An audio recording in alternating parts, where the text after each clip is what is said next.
Yo, yo, yo, yo, yo. What is going on, everybody? Welcome to the Max and Juan cast. Max, how you doing today?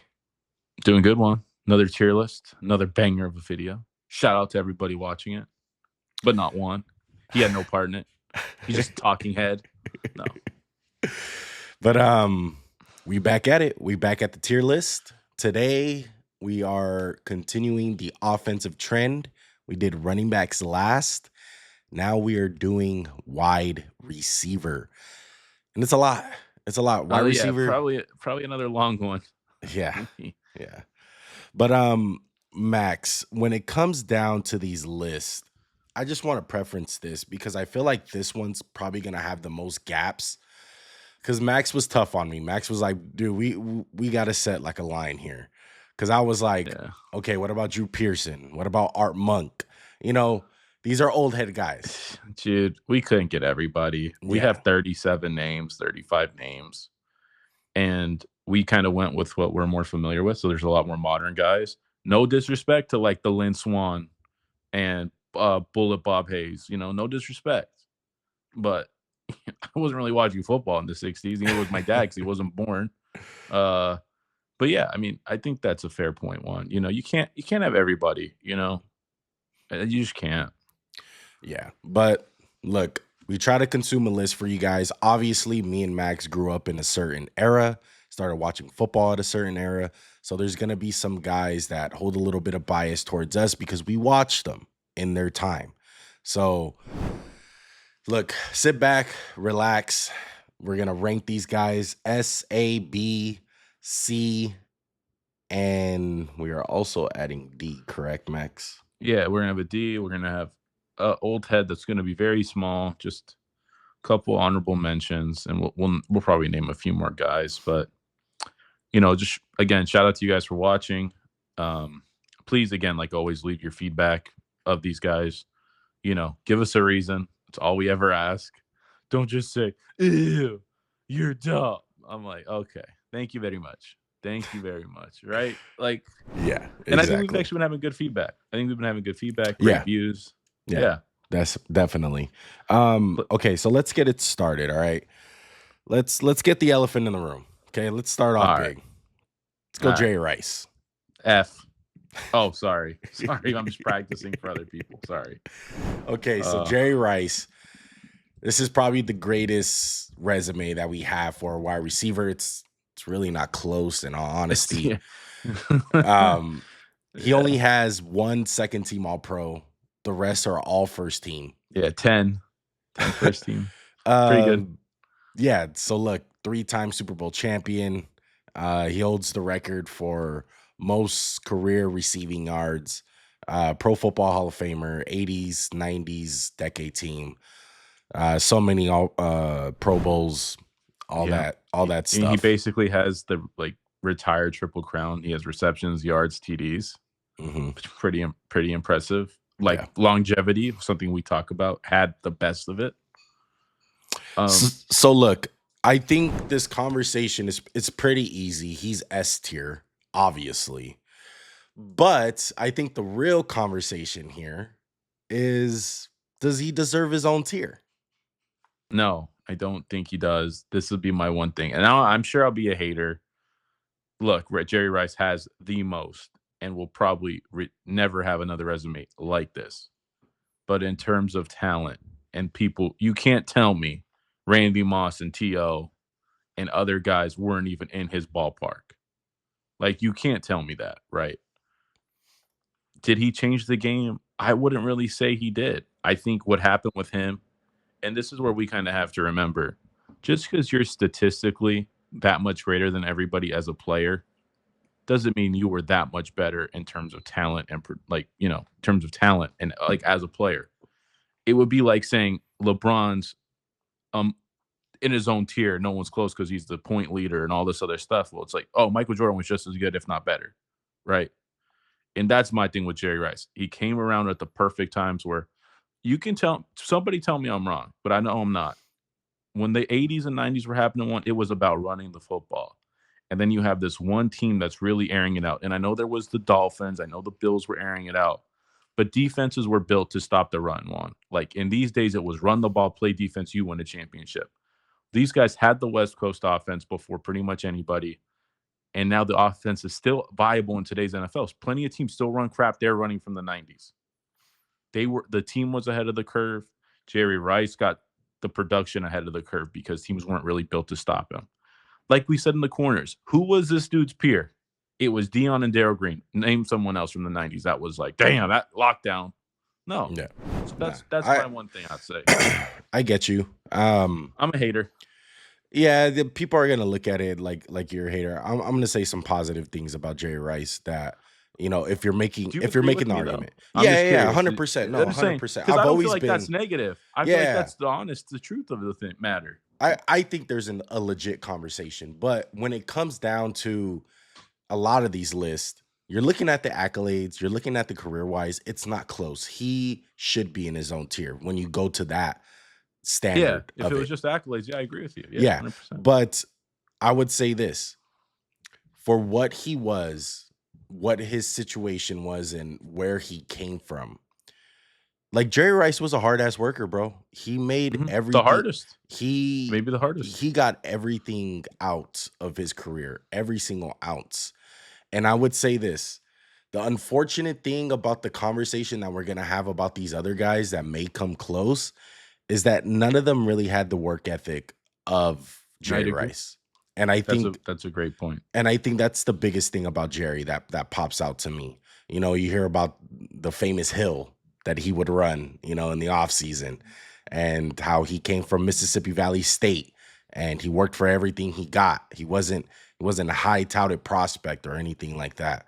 So I think Jerry Rice, to me, has the best work ethic and has the best hands of all time. That's just me. I don't think he's the best route runner. I don't think he is the most athletic. And I don't even think he's necessarily the most skilled, in all honesty. But for him to have his own tier, I'm going to have to disagree. I don't think he's in his own tier. A lot of people put him at the top. There's no debate. He's the GOAT wide receiver.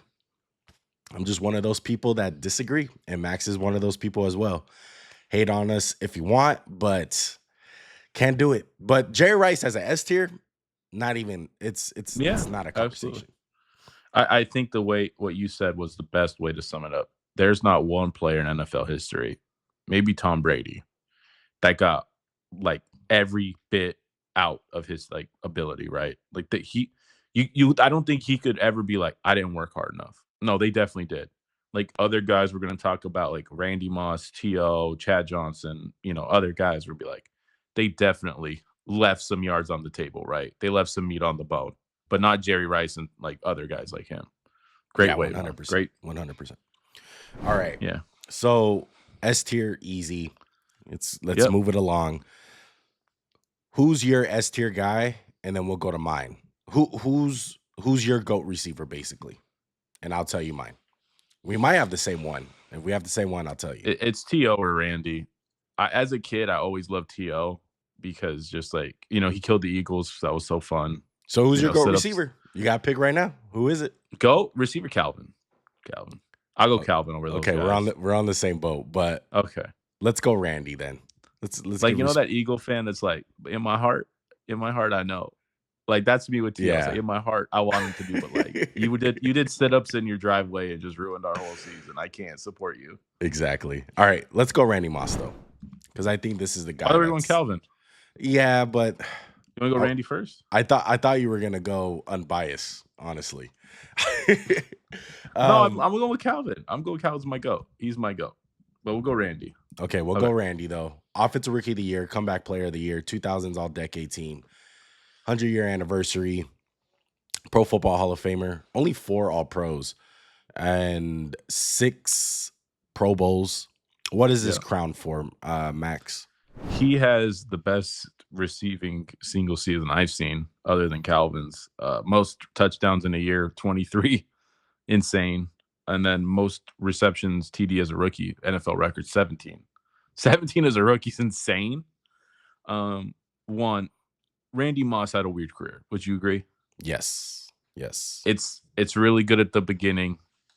it's dark in the middle for 3 years where he's wearing 18. It's not cool to wear those numbers when you're that like in those days, right?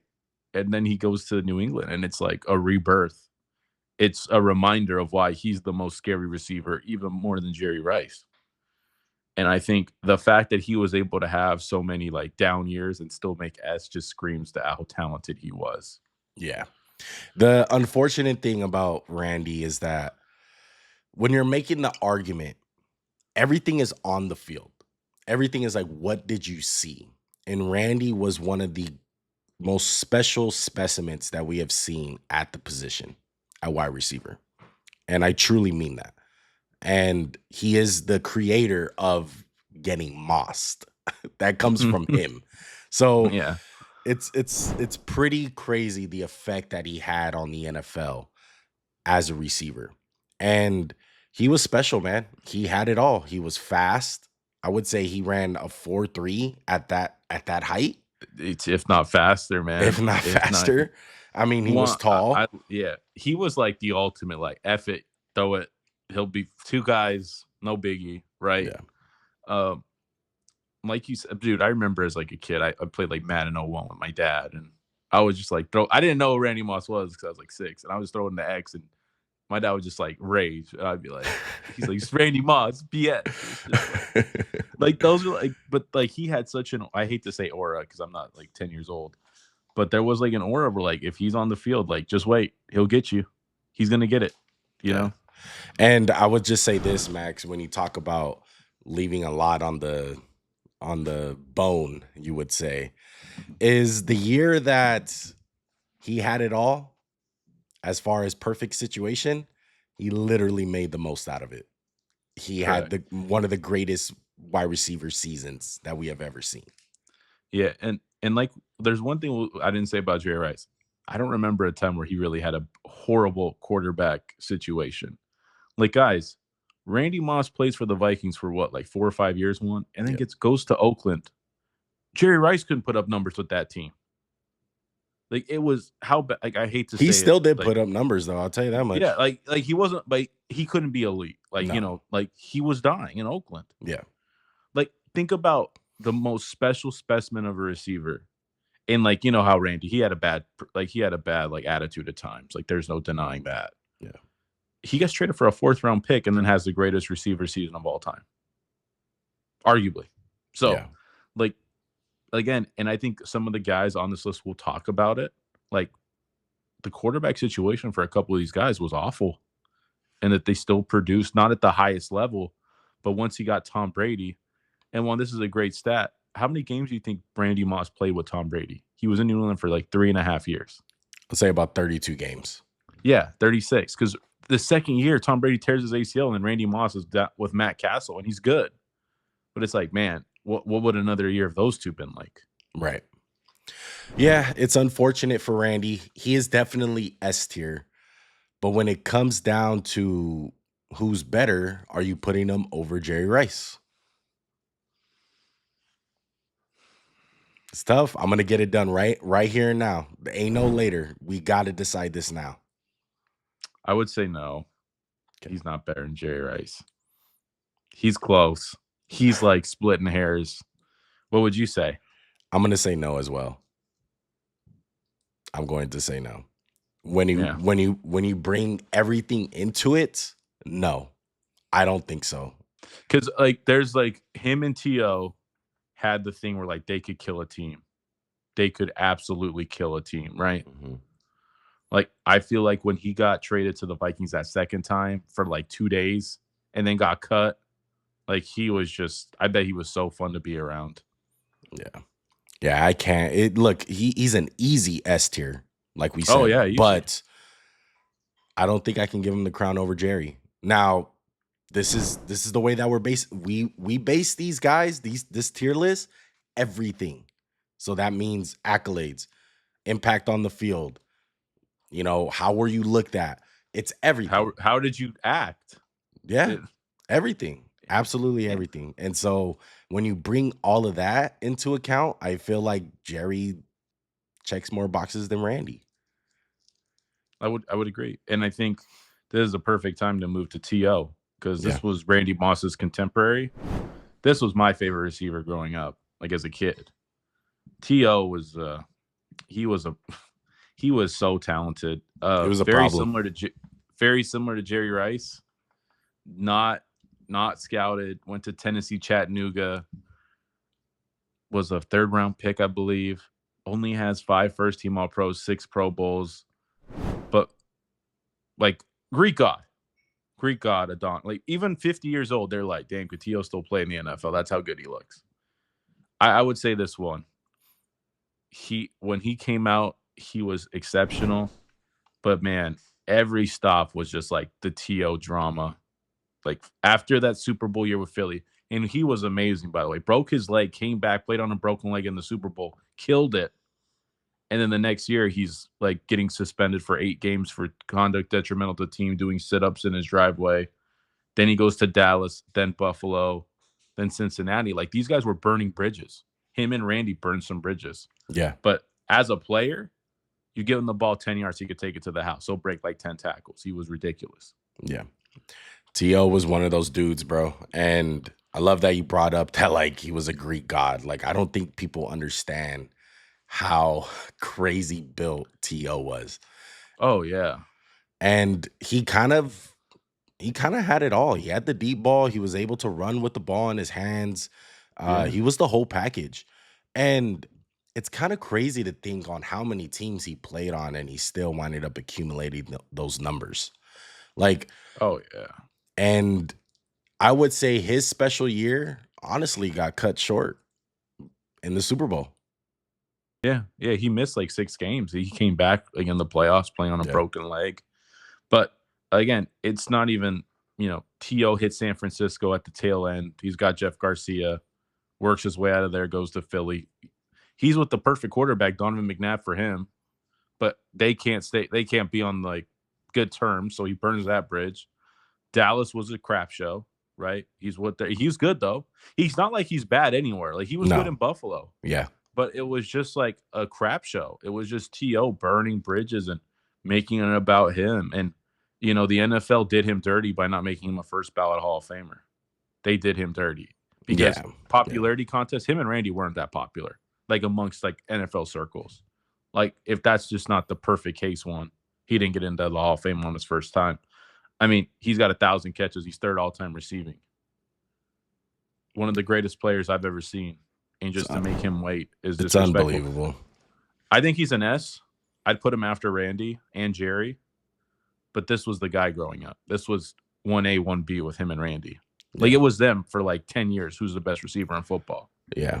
But when it comes down to it, maybe this is just my bias. I think T.O. is on the 3rd pecking order of this S tier. I don't know how you feel.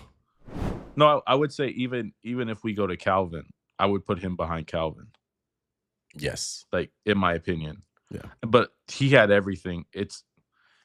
Let's just say he came in with it. I don't want to say he didn't work hard because he did, but if he just had a little bit better of a personality and maybe just made some different decisions, he would have played and I will longer. say this, he caught some flack too, like that wasn't undeserved too. He got that, like label where you're just a problem child, and then he kind of like even when he did things that weren't that big a deal, like it was just like T.O.'s such an a-hole,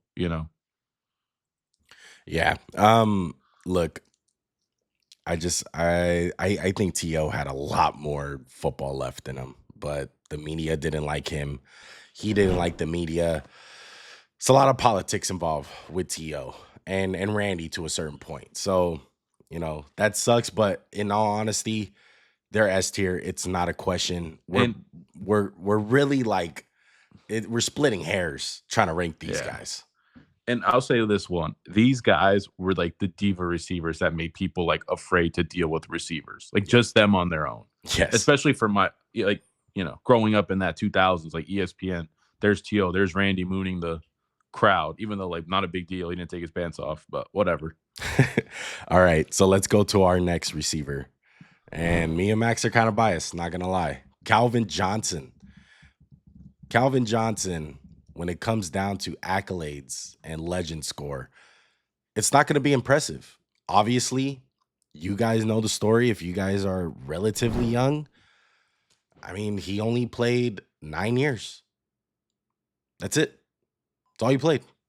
And the unfortunate thing about that is you're not going to stack up numbers like crazy. But the impact that Calvin had, Max, I mean, NFL record for most receiving yards in a season with 1,964 yards. NFL 16 record games. 16 games, guys. six Not and 17. yeah, 16 games. NFL record, most consecutive 100-yard games with 8 in a row. So I'm gonna tell you this: if you're asking me solo, and people ask me who is the greatest wide receiver that you think that has ever touched an NFL football field, it's Calvin Johnson. It's Megatron. That's just my opinion. I felt like he had it all. He had 4.2 speed. He was 6'4". He was able to run with the ball in his hands. I felt like he was a great route runner. I felt like his hands were phenomenal. He was the whole package. And then to top it all off, like catches, like mossing, like on a weekly basis. I've never seen somebody have 3 guys in the end zone to guard a guy to prevent him from scoring a touchdown. I remember the Saints set out 2 guys to jam him. And I was 3. It was 3, Max. That's the play I'm talking about. 3 guys. It's like, but it's just like, dude, Megatron. He is Megatron. He is the guy no one had an answer for. He's the guy who played on the 0-16 team. He's the guy that got robbed by the NFL when he caught the ball and then reached it out or stepped on the ball or whatever he did. Like, for my money too, I would agree. And again, I didn't catch all of Randy Moss like in the early days, but I caught him at the end. This is my guy. This is, in my heart, this is number one. Is he the best receiver all the time? I would say no, he's not. Like, taking my heart out of the equation. I will say this. If he played 15 years, he could have made a run at a lot of records. Yes. He played on a Detroit team that could never figure it out. He had Stafford. He had the perfect quarterback for him who would just let him get, like, you can't have like a Tua, or I'm not trying to just, like a guy who's scared of coverage. Like Matthew Stafford's like, oh, Calvin's pretty covered. It's probably a bad decision, but he'll make a play. Throw him the ball. Yeah. Right. And first of all, this is where, like we were talking about earlier, he had the crown till he retired. He really did. Like, he had 3 first-team All-Pros is ridiculous. He did get banged up a little bit, but he played through pain. He was the best receiver most of us saw. Yeah. And I would say this, we're always talking about impact as far as what do you do when it comes to wins? What are you doing with these skill positions? We always talk about it with the running backs. Calvin Johnson most definitely impacted the Detroit Lions to a point where they made the playoffs for the first time in 10 years? No, I think 20 years. 20 like 87 or something. Yeah, it was something crazy. And Calvin Johnson was a big part of that. Of course, Matthew Stafford was in there as well. Yeah. But Calvin, man, he's one of those dudes where he's kind of unforgettable. I will say this too, one. He kind of came around before the offense or where we're at now, right? Where it's like, we have all these creative ways to get these guys open. A lot of it was like, yo, just go line up, bro. Just go line up and go win your matchup. And one more thing, it was a lot more physical back in 2007, 2008 than it is now. Like, you would agree, like, these guys have it a lot easier. A lot easier. Like, I would hate to think what Sean McVay could do with Calvin Johnson today or Kyle Shanahan. Yeah. Calvin's our GOAT, but where are we putting him? I'm going to put him too. Above T.O. I'm going to put him too. I think he's better than Randy. That's just Let's go. F yeah. Yeah. F yeah. I think Jerry's going to hold the crown for this particular exercise that we're doing with the tier list. I think Jerry deserves it. If you said pick a receiver, start your team with, it ain't Jerry. Give me Calvin. Yeah. Give me Randy. That's just me. Yeah. So, we've been really tough people in S. Is there anyone on this list you look at and go, that's an S tier guy? I'm going to tell you right now who my guy is, and I'm very curious to hear what you got to say. I want to go to Julio Jones. I have a different pick for us. Who My is it? pick would be Larry. Okay, Larry so we'll Legend. go Julio and we'll go Larry. So my guy's Julio. He only has a 47 legend score. 2-time first team All Pro, 3-time second team, multiple Pro Bowls, 2010s All Decade team. When you look at the stats, 914 receptions, over 13,000 yards receiving, 16th all time on the receiving list. Mhm. Played for multiple teams. The end of his career, he just retired this year. He just played his final year. Look, I'm just gonna say this, bro. When it comes to Julio, a lot of the same things that we talk about with Calvin, you can say about Julio in a sense what physicality goes, as far as being one of those dudes that are 6'4", can Freak God. Yeah, 4.2 speed, hands, route running, everything, the whole package.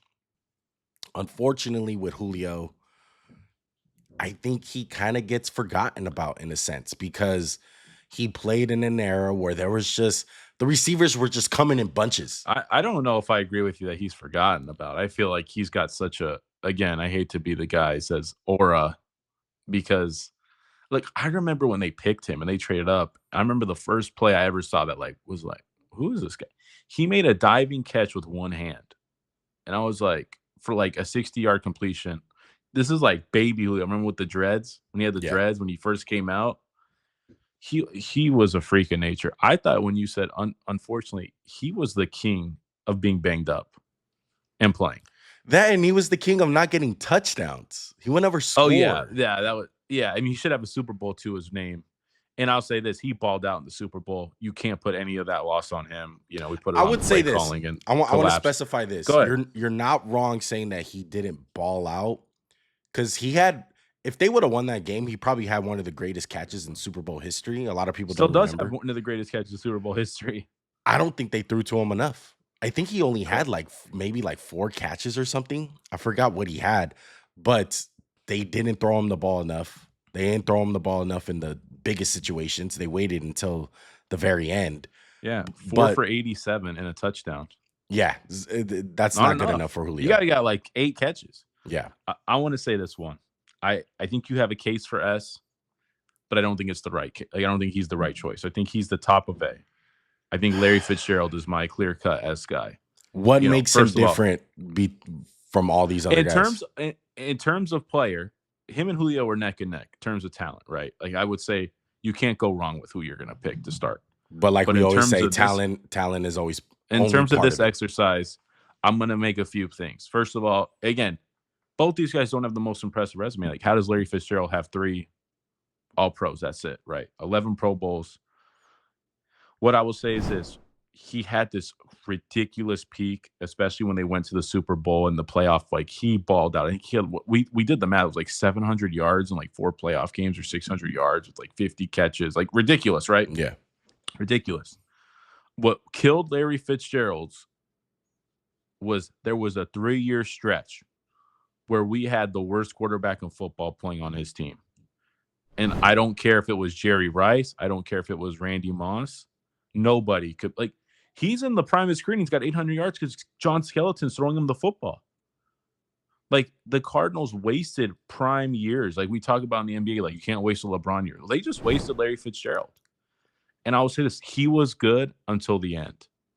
They moved him into the slot. He was a great slot receiver, great blocker, and he was an alpha when he was young, and I would say through ages 23 to 32, he was amongst the best receivers in football. And because he retired second, he's got 1,400 catches, 17,000 yards. The longevity for me is what puts him into S above Julio Jones, where Julio might have had a slightly better high, but the lows were much greater with him than Larry. Larry was steady. And come on, you can't disregard the 3 years where he just got wasted. Yeah, it does suck. It does. But I would say this. Some wide receivers have had some worse situations. If not, I don't know who. He's up there. I mean, look at Randy. Randy still put up 1,000 with the Raiders. I mean, he put up 1,000 though. I'm just saying though, like that's what I'm saying with Randy too. It's like, man, imagine he had a good quarterback for those years. Like he could have had like elite like in his years. prime. And, yeah, that's what I'm saying. It's like instead of just having like good years or like, damn, he had 1,000 yards. Like 2010, Larry's got 1,000. Next year he's got 1,400. But it's like, so are you trying to say? 1,800. Are you saying that he probably would have had a chance to crack at Jerry Rice if he didn't have those? He could have. He probably could have. I don't know. Saying, he's like, pretty far. What's Jerry at? I think he's at 17,000. He could have got to 20,000 maybe if he had some better quarterback and better like team management. But I would put Larry in the S with the longevity. It was 16 years where he was a good receiver. I don't know. If we don't put Julio, I don't feel like we should put Larry. That's how I'm feeling. That's how I'm feeling. This is the second all-time leading receiver. You know, okay, bring up stats. That's fine. Come on, Larry's up there. Larry's definitely up there. He's definitely. Larry's the last guy in S. I don't think so, Max. I think if we're being strict, I think there's only 4 people. That's just me. Larry is great. He can be at the top of A, most definitely. But I don't want to sound so negative on Larry because Larry Legend. Come on. He was amazing.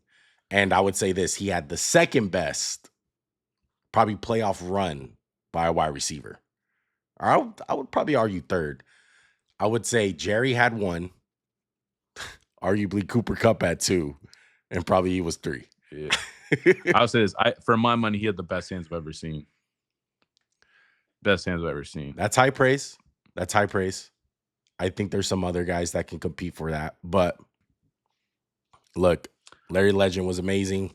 I think he's A tier, Max. We can fix it once we come down. Maybe I see a little bit more names in A tier, and I'm like, all right, I think he's clear cut above those guys. So for the time being, let's put Larry 1 in A, and then Julio 2 in A. Okay, 100%. I'm cool with that. Let's put Larry Legend. Let's put Larry Legend right there. Okay, let's get Cardinal fans. I need you to step up for me because after y'all crapped on me on Reddit, I need you to step up for me right now and crap on Juan for not giving him S. Okay, let's get these 2 out of the way because we didn't do them in the beginning. Steve Largent and Fred Biletnikoff, those are our old heads. I want to say this. Steve Largent, one of the coldest white boys. It's crazy that these 2 old heads are both white dudes. Steve Largent. Little different.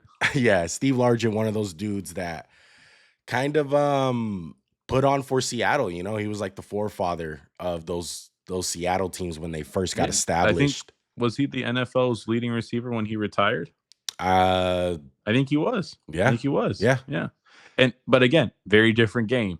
I think he retired with like 10,000 yards. Very different game. And when you say very different game, you know, Fred Biletnikoff with the Stickum, you know, I know him very well because I'm a Raider fan. Fred had an amazing career, and he won a Super Bowl MVP. He was phenomenal in John Madden's offense. But he's an old head, bro. He played so long ago. Yeah. And he wore 25. Yeah, he wore 25 as a receiver. So, but you know, big fan of Fred Biletnikoff. I have his jersey. Yeah. That's how much of a big fan I am. Just to say it was a different game. Fred Biletnikoff retired at 1. He's now 19th on all-time receiver list, and he's going to continue to drop because we're just throwing the ball so much more. But a cold player in his time, no doubt. All respect. Yes, 100%. Okay, so let's get into some of these fun receivers. And I literally set these guys up, Max, in the way that they were drafted. Okay? So let's start off with the guy who technically their class got drafted first. Let's go Steve Smith. He's a fun one. All right.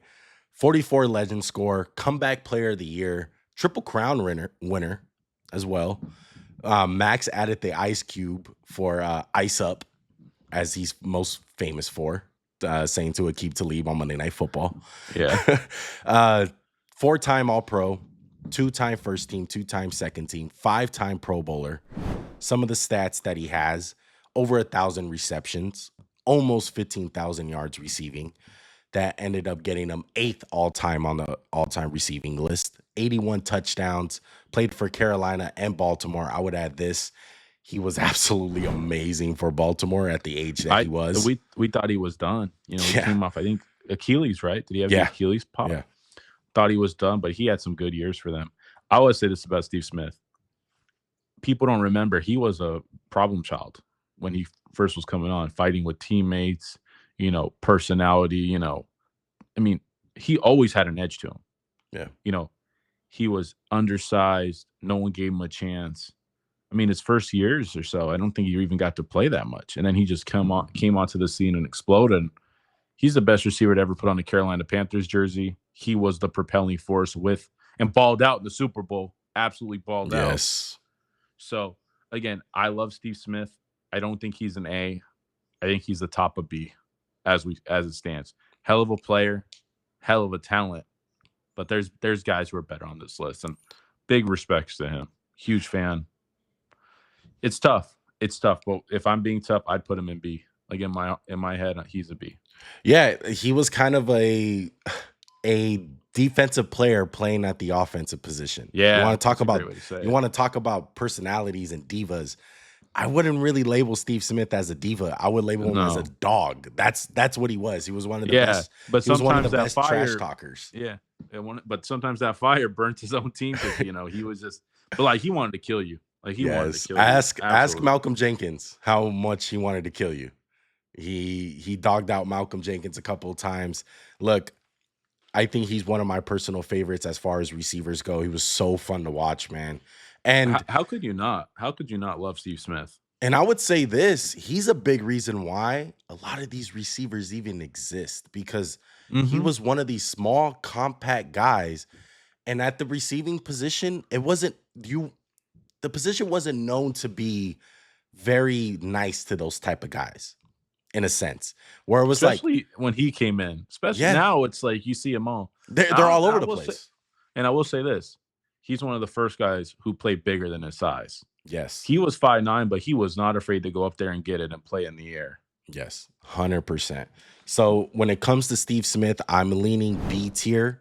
People are going to hate on us, but this is the way our tier list is shaping up. That's why you start with the top guys, because you want to set that standard.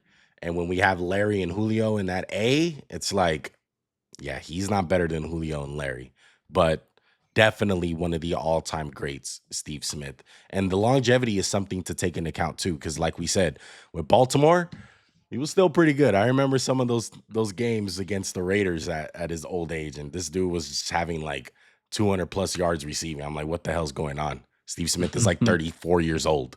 The fuck? Okay, let's go down the line. Let's go Chad Johnson, Ocho Cinco. All right, 3-time All-Pro, 2-time first team, 1-time second team. He had 6 Pro Bowls. Let's take a look at his stats.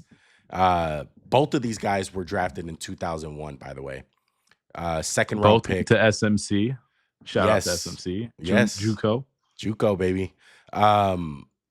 Played for Cincinnati and New England. He is 43rd all time for the all-time receiving list. He has just over 11,000 yards max. When it comes to Ocho Cinco, I'm going to say this. He had some of the sweetest feet that I've ever seen, some of the quickest. I would say him and Antonio Brown are on like that same kind of level as far as like foot speed. Supreme route runners, like just guys who route you up. Again, a guy who just the media latched onto his antics, and his antics were mostly just talking crap, touchdown celebrations, doing little quirky stuff. Hall of Fame jacket. Yeah, he wasn't a diva. I mean, I don't consider that a diva. I consider like that's just part of the game. You know what I mean? Like he wasn't poisoning his team against him. You know what I mean? Like he was revered. Like people loved him. Yeah. And I loved Chad Johnson, Chad Ocho Cinco. Ocho Cinco changing his last name to Ocho Cinco. Yeah. Crap like that. The media just was like, oh, look at this clown. He doesn't take winning seriously. For my money, he was one of the best receivers in football when he was around. It sucks he never really got a chance in New England or Miami. We all know what happened there with the headbutt on Hard Knocks, got cut. I would say this one. My heart wants to put him in B, but I think he's a C guy. I don't think he's as good as Steve Smith, and I think there's going to be better guys above him. But I'm cool putting him in top of C and then kind of seeing how it plays out. But I think he's a B or C type of guy. I'm leaning towards C tier, and I don't think that's no shade towards him. I think it's just one of those things where he was kind of at the end of his career, just meh. He fizzled out. He fizzled out. quick. And he was one of those receivers where he needed to be in a certain situation. Like, he needed to be used correctly. I don't think he was one of those guys like, just throw out there, put him in the slot, put him outside, put him wherever, he's going to succeed. I feel like when he went to New England, he didn't like what he was asked to do. I thought he could have had a good impact with like his skill set and theirs. But yeah, I don't think it was like a personality culture thing that could mesh. Because think about his personality and think about New England. Complete opposite. Yeah, he needed that. He needed that. Some like that was his fuel to be like that. He needed that confidence. That's what got him, coming out of JUCO. Once upon a time getting cut from Oregon State to be specific, and going to a JUCO, getting drafted. Like, that confidence is what gave him the fuel to be a great NFL player and one of the all-time favorites when it comes to being a receiver on this list. So I'm going to put Chad Ochocinco at C. I agree. We'll see how the list, shapes up. But for now, C tier, because I agree. He's not better than Steve Smith. I'll tell you that much. Okay, let's go Reggie Wayne. Reggie Wayne, 42 legend score, 2-time All-Pro, Super Bowl champion, has 6 Pro Bowls. And when it comes to his stats, he is 10th all-time on the all-time receiving list. Over 14,000 yards, over 1,000 receptions, 82 touchdowns. Look, he's most known for the trio, Peyton Manning, Marvin Harrison, and Reggie Wayne. All right. Max, this 2001 draft class was absolutely amazing, by the way. All these guys came up in the same draft class. Chad Ochocinco, Reggie Wayne, and Steve Smith. So let's talk about Reggie. What do you feel about Reggie? For the first part of his career, I was like, this guy's an absolute monster at the second receiver, because it was Marvin one, we would agree. Yes. And then Reggie. But then for Reggie's second half of his career, he was the alpha, right? And then you have Pierre Garçon come in, and I was like, damn, he's doing a great job of moving up. Reggie Wayne, route runner, professional. Like, I wish other guys could have had his personality. Like, he just came in and wanted to work, right? You never saw him talking crap. He would just kill you with his route running, his hands, his ability to, like, I thought he was good with the ball in his hands. Nothing special. He's not like a Tyreek Hill where he'll outrun the whole defense. But he was a professional one. He was an absolute professional. I would love to put him in B and be happy. I think he's not as good as Steve Smith. I think he's not like that caliber, but he's in B. He had a hell of a freaking career. Yeah. And it was just quiet. It was just quiet excellence the whole time. I would say this really about good. Reggie. The beginning of his career was fun. I remember Marvin Harrison was still in the show. They had Dallas Clark, obviously Peyton Manning. But I would say this. That span where Peyton Manning got hurt, right? Missed the whole year, and then he winds up moving to Denver. Yeah, Curtis Painter. Yeah. Fun. And so Reggie is kind of left alone. He's the last guy in Indy on the offense because Dallas Clark is gone. All those guys are gone, long gone. Garçon, and he really does take upon himself to be the leader. And I had a lot more respect for him, especially the year that Peyton Manning was out. And then even, mentoring guys like Andrew Luck in his rookie year. T.Y. Hilton. And then T.Y. Hilton and T.Y. became the alpha, and he was still playing a good secondary role even in his old age. Yeah. Like I said, he's not the flashiest. He's not the guy. He's like a poor man's Jerry Rice. And this he really is. And this is where watching football at that time and trying to channel back on what I remember. Reggie Wayne was the reason why the Colts didn't go winless. I'm going to say it right now. I don't remember who they were playing, but I remember the game that they won and how Reggie Wayne literally put the team on his back for them to win that game. He was the main reason why they got that dub. I want to say it was a Monday night game against Tampa Bay, and I think that was the game. I don't know why that sticks out of my memory, but Yeah, I and think I just remember like, damn, like Reggie Wayne's a freaking beast, bro. Like what you said, like they had like Jim Sorgi, I think at one point, like playing for him, like in Indy. I think they had like 3 quarterbacks that year. It was absolutely insane.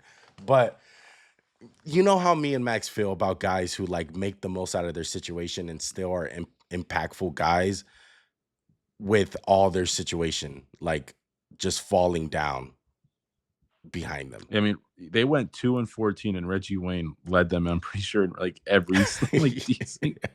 Yeah, he had almost had 1,000 yards, dude, with Curtis Painter. Yeah. So Reggie Wayne, I'm a big fan of Reggie, dude. The more like I said, the more that he was playing, the more that I respected him. And he really did come like a great mentorship in Indianapolis after all those guys were gone. Like he carried the torch very well in Indy. Would you put him in B? I'm putting him in B. I don't know exactly where we're gonna rank him, but I think he's a B tier guy. He's not better than Steve Smith. I would say that. I would put him after. Yeah. And I think a perfect place to go is his teammate Marvin. I don't know if that's how you have it queued up. I don't, but I'm down for that. Yeah, I would like to just talk about Marvin just because, like, both Reggie and Marvin's stats are a little bit inflated. He played with the second greatest quarterback, one of the best quarterbacks of all time. You're gonna get better numbers, right? Because Peyton Manning was a machine. Get him in the right play. What play do you remember most about Marvin? And I'm sure it's that stupid drag he would run where they clear it out and he would just get the ball in like 4 yards and just run up the field, right? Like every game. I forgot what they called that play, but New England, like Bill Belichick's like, I hate that play. I hate it. To me, to me, the play that sticks out the most is against New England. I'm pretty sure they lost that game. Or no, that's the comeback where he juggled it and caught it. Yeah. In New England. Okay, so that was. I'm pretty sure that was Wood Ranch getting ribs in the Grove in California. That's the mall. And I was like, I gotta watch this, Mom. You gotta like leave me alone. Like, I think it was a Monday Night Football game, right?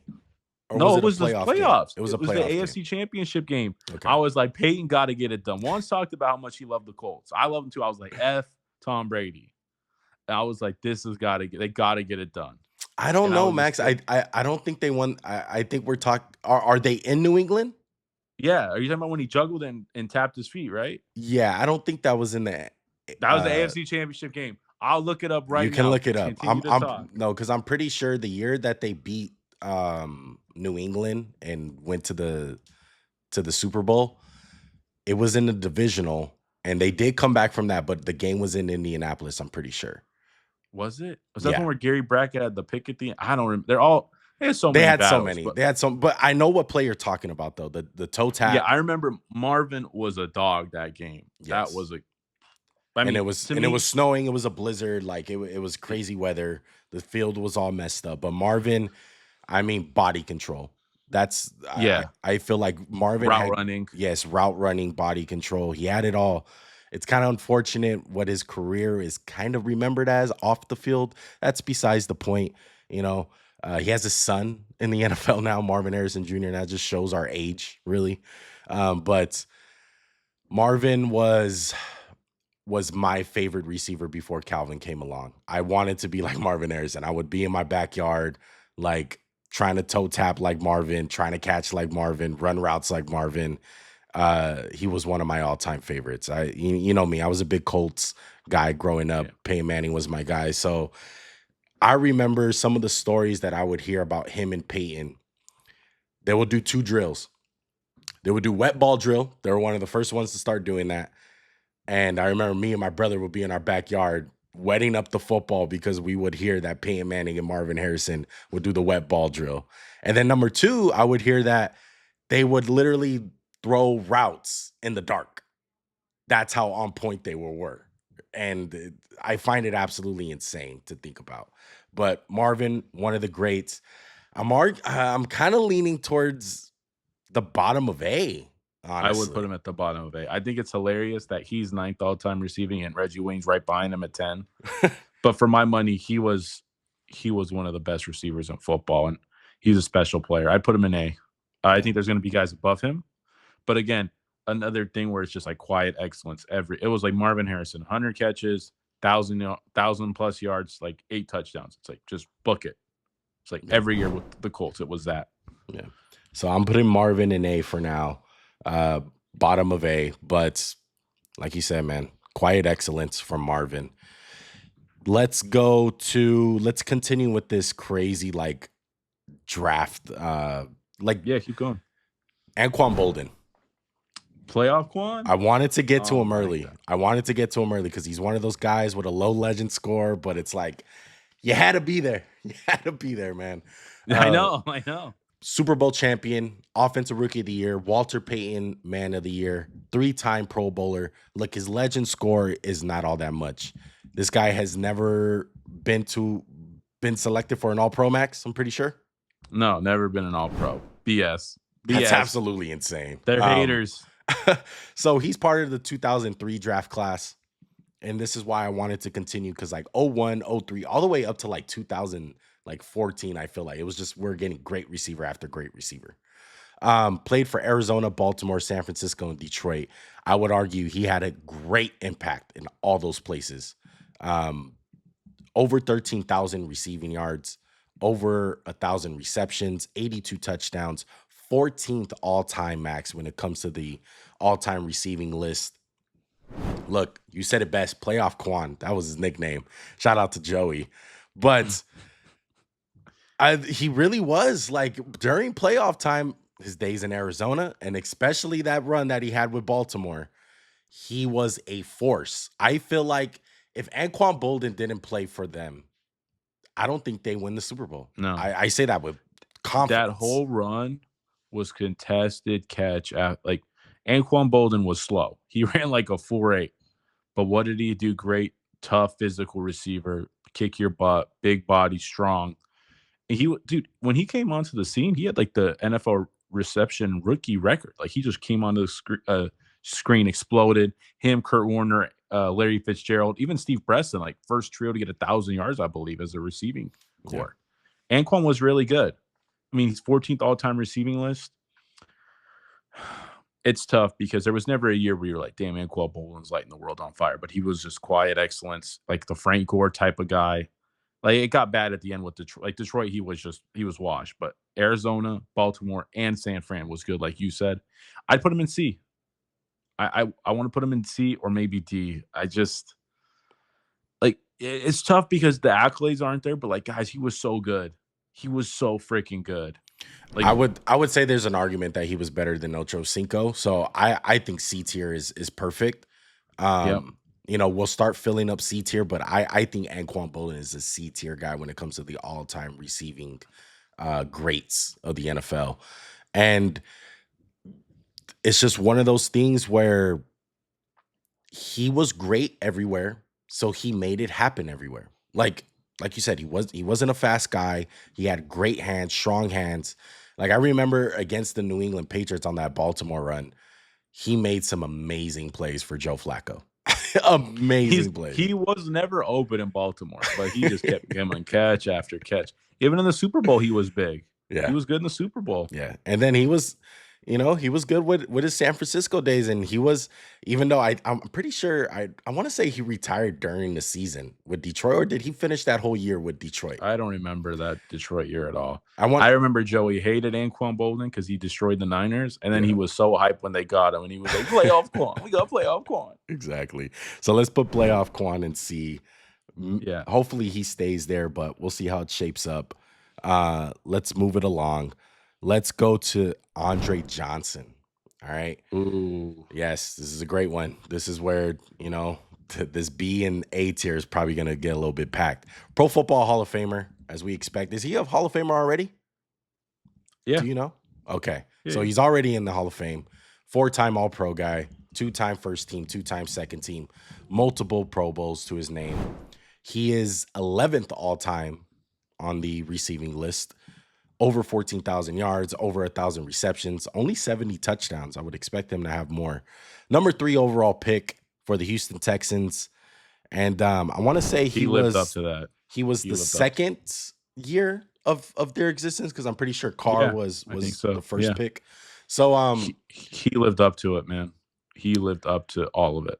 Yeah. Andre Johnson was a dog. Ask Cortland Finnegan about that. You would. Oh, that play made him my favorite receiver for the next few years. Just socking him out. Because I hated Cortland. And Sutton. it was so crazy. It was so crazy because we talked about Marvin being a quiet guy. Andre Johnson wasn't a diva. He was a quiet guy. He was quiet excellence. He just did his job. It kind of sucked because he played for the Houston Texans, who, were just not good. And if they were good, they had some years. They did. But hey, and he was part of those years with Matt Schwab and J.J. Watt. But I'll say this. Yeah. Imagine him with the great – he made Matt Schwab look good. Yes. He made Matt Schwab lead the league in passing that 1 year. I will say this for him. For my money, he's an A-tier guy. It's funny because he went to the U, which was like a circus back in those days, and you never heard anything from him. He was so tough. He was fast. He was big. He was strong. I remember great hands, great body control. Didn't give you a lot of yak, but he was just always open, it felt like. And even when he wasn't, it was like, just throw it to him. He'll catch it. Yeah. He was really good. Yeah. He had the whole package. I say this in the most respectful way. I feel like he's a slightly poor man's T.O. in a sense. I can see that.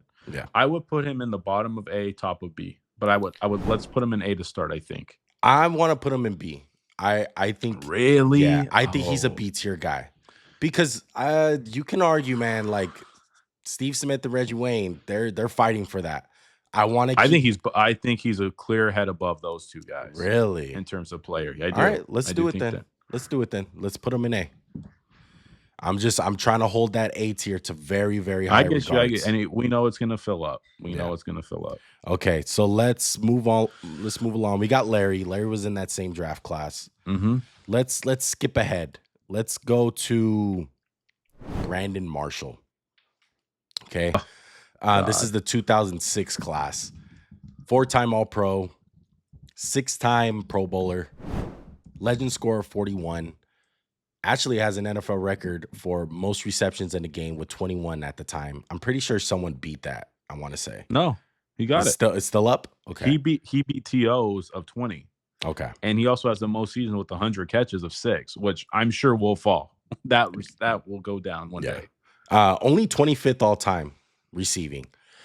And so Brandon Marshall, this is a weird guy. He's a weird guy because obviously he had the contract stuff and Jay Cutler and Josh McDaniels stuff in Denver that really soured out really bad. He winds up going to Chicago. He has great years in Chicago. Hold on. Am I forgetting a spot? He goes to Miami for 3 years. Oh yeah, he goes to Miami and he kills it. Disappears. No, he kills it. He kills it. No, he kills it, but they suck. They suck. It's just, hey, you're punished. Have fun with Chad Henne. Yeah. Brandon Marshall, for my money. In my heart, he's S. But I know he's not. In my heart, he's S because I love Brandon Marshall. I used to argue with one so much, and all I hear was, Namdi knocked him down. I'll say this about Brandon Marshall. He was the next coming of T.O. He was big. He was strong. He wasn't the fastest, but you remember the younger Brandon Marshall will make people miss like crazy. Run you over, gigantic, Greek god body. Physical freak. Contested catches. He had 21 catches in a game, and the next week he got benched because that's what a head case he was. And, he had some borderline personality disorders, which, mental health, it's a big thing. But, towards the end, he figured it out. He wasn't a problem. He really wasn't. Like when he got to the Bears, like you said, and even a couple great years in the Jets with Fitzpatrick. Yeah. He figured it out. He was a consummate guy, and he's a good dude. I would say this, though. I think he does get minus points for being on some bad locker rooms. And I don't think he had some diva problems at the start, for sure. I wouldn't say wore out his and I wouldn't Denver say welcome and Miami. I wouldn't say he was the main problem, but he didn't help it. I would say that. Yeah. He didn't help it. Like I said, he started off as a diva, but he fixed it towards the end. He was not a diva towards the end. But I would agree with you. There was and some it's a shame. Moments. It's a shame that he had never played in a playoff game in his whole career. Yeah. Never. Just every team he went to just sucked, unfortunately. So when it comes to Brandon Marshall, I'm going to be honest, Max. I think he's a C-tier guy. Oh, you're crazy. He's B. Don't do that to me. He's in Steve Smith and Reggie Wayne tier? In my heart. In your heart? In my heart. But I'm sorry. Dude, I think dude, he was so good, man. Like, so he was had a Chad. couple years. So was Chad. I know. He's better than Chad, though. He's better than Chad. Ah. You love Chad. You're biased as hell. I think he belongs in that C tier, though. I really do. He can be at the top. He had a couple years where, like, damn, is he as good at, like, in a couple years? Like, this is probably, I'm probably leaning more to drop Anquan the more that we're talking about this C tier, because I feel like Chad had moments like that. Chad had great like I know years, just like Brandon. He did. So maybe, I think Quan's gonna have to. Yeah, go to maybe D, this is just a sign that Quan needs to drop to D. Yeah. But Brandon Marshall, phenomenal player, man. It just sucks that some of the off the field stuff just kind of hindered his career at a certain point. Anything else on Brandon Marshall, Max? You're a hater. Let's move along. Let's go. I'm pretty sure these guys are part of the same draft class, but let me double check. Wes Welker. Let's get him out of the way. Wes Welker. Legend score of 38, 4-time All-Pro guy. Absolutely crazy. He's made 4 All-Pros. Four-time Pro Bowler. 903 receptions. Just under 10,000 yards. 59th all-time receiving. Started off his career with San Diego and Miami, playing on like the practice squads, getting cut from teams. Really known for New England and Denver. Played with 2 of the all-time best quarterbacks, arguably. And he made the most out of it, Max. Wes Welker was one of those. I hated Wes Welker because how good he was. Well, you know what he was? Every third down was like, 3rd and 5. Wes Welker for 6. Wes Welker for 7.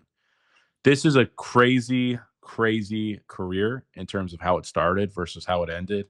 I think it's going to be a very interesting discussion because in terms of player, he's not better than Chad Johnson. He's not better than any of these guys. When it comes to skill set, he's probably the worst skill set. But he and the New England Patriots created a position. Yes. They got a lot of people as slot receiver onlys. And his impact for what he did to the NFL is greater than his career as a player.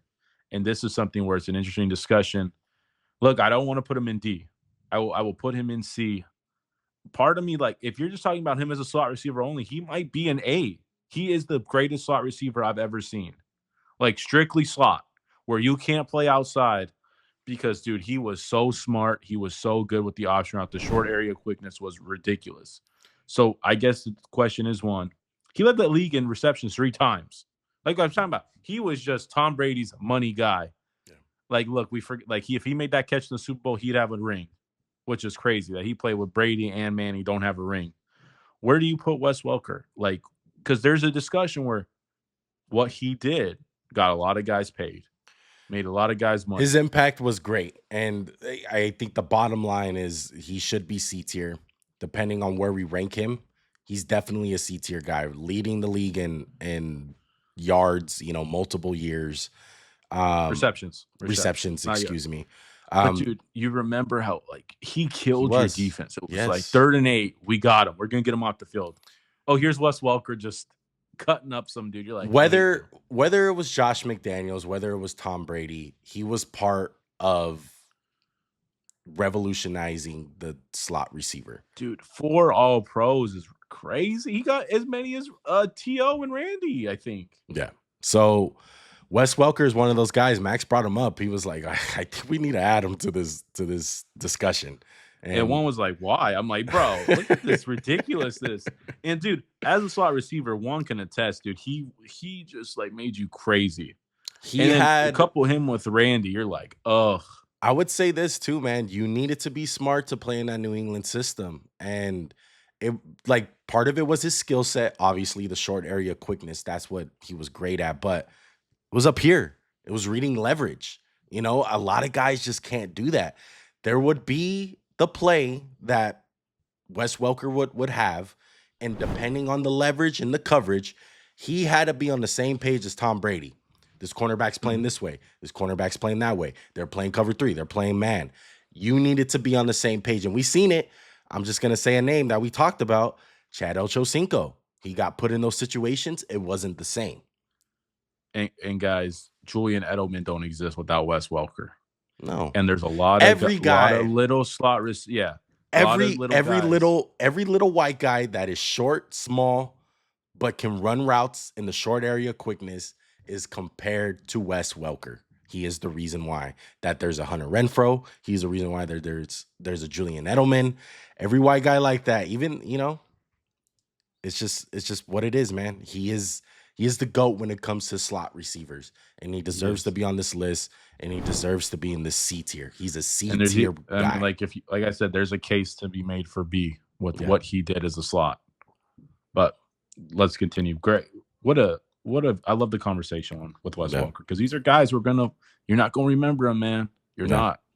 Okay, let's stick with. I think this is one of the last guys in the 2000s range. Okay. Let's go Antonio Brown. I saved him for last because he's a very that's 2010s. What you mean? Is he 2010? Let me see. Okay, yeah, so we're moving into 2010s. I had it in a way where it was. We got Hines Ward left if you want to hit him real quick. Nah, well, let's go Antonio Brown. Back. Okay, yeah, we'll come back. I have him with other guys. So Antonio Brown, legend score of 54, Super Bowl champion, 2010s All-Decade team, 4-time first team All-Pro, 1-time second team. He has about 7 Pro Bowls. When it comes to his receiving, he's only 26 all-time receiving.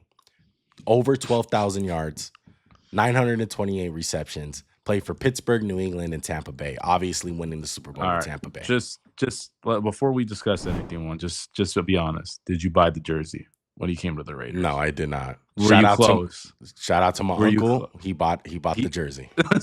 You know a Raiders fan who bought an Antonio Brown jersey. You know that. So if you are a fan of football, you know a Raider fan. That guy knows somebody who had an AB jersey. Well, I don't think my uncle bought it for my cousin.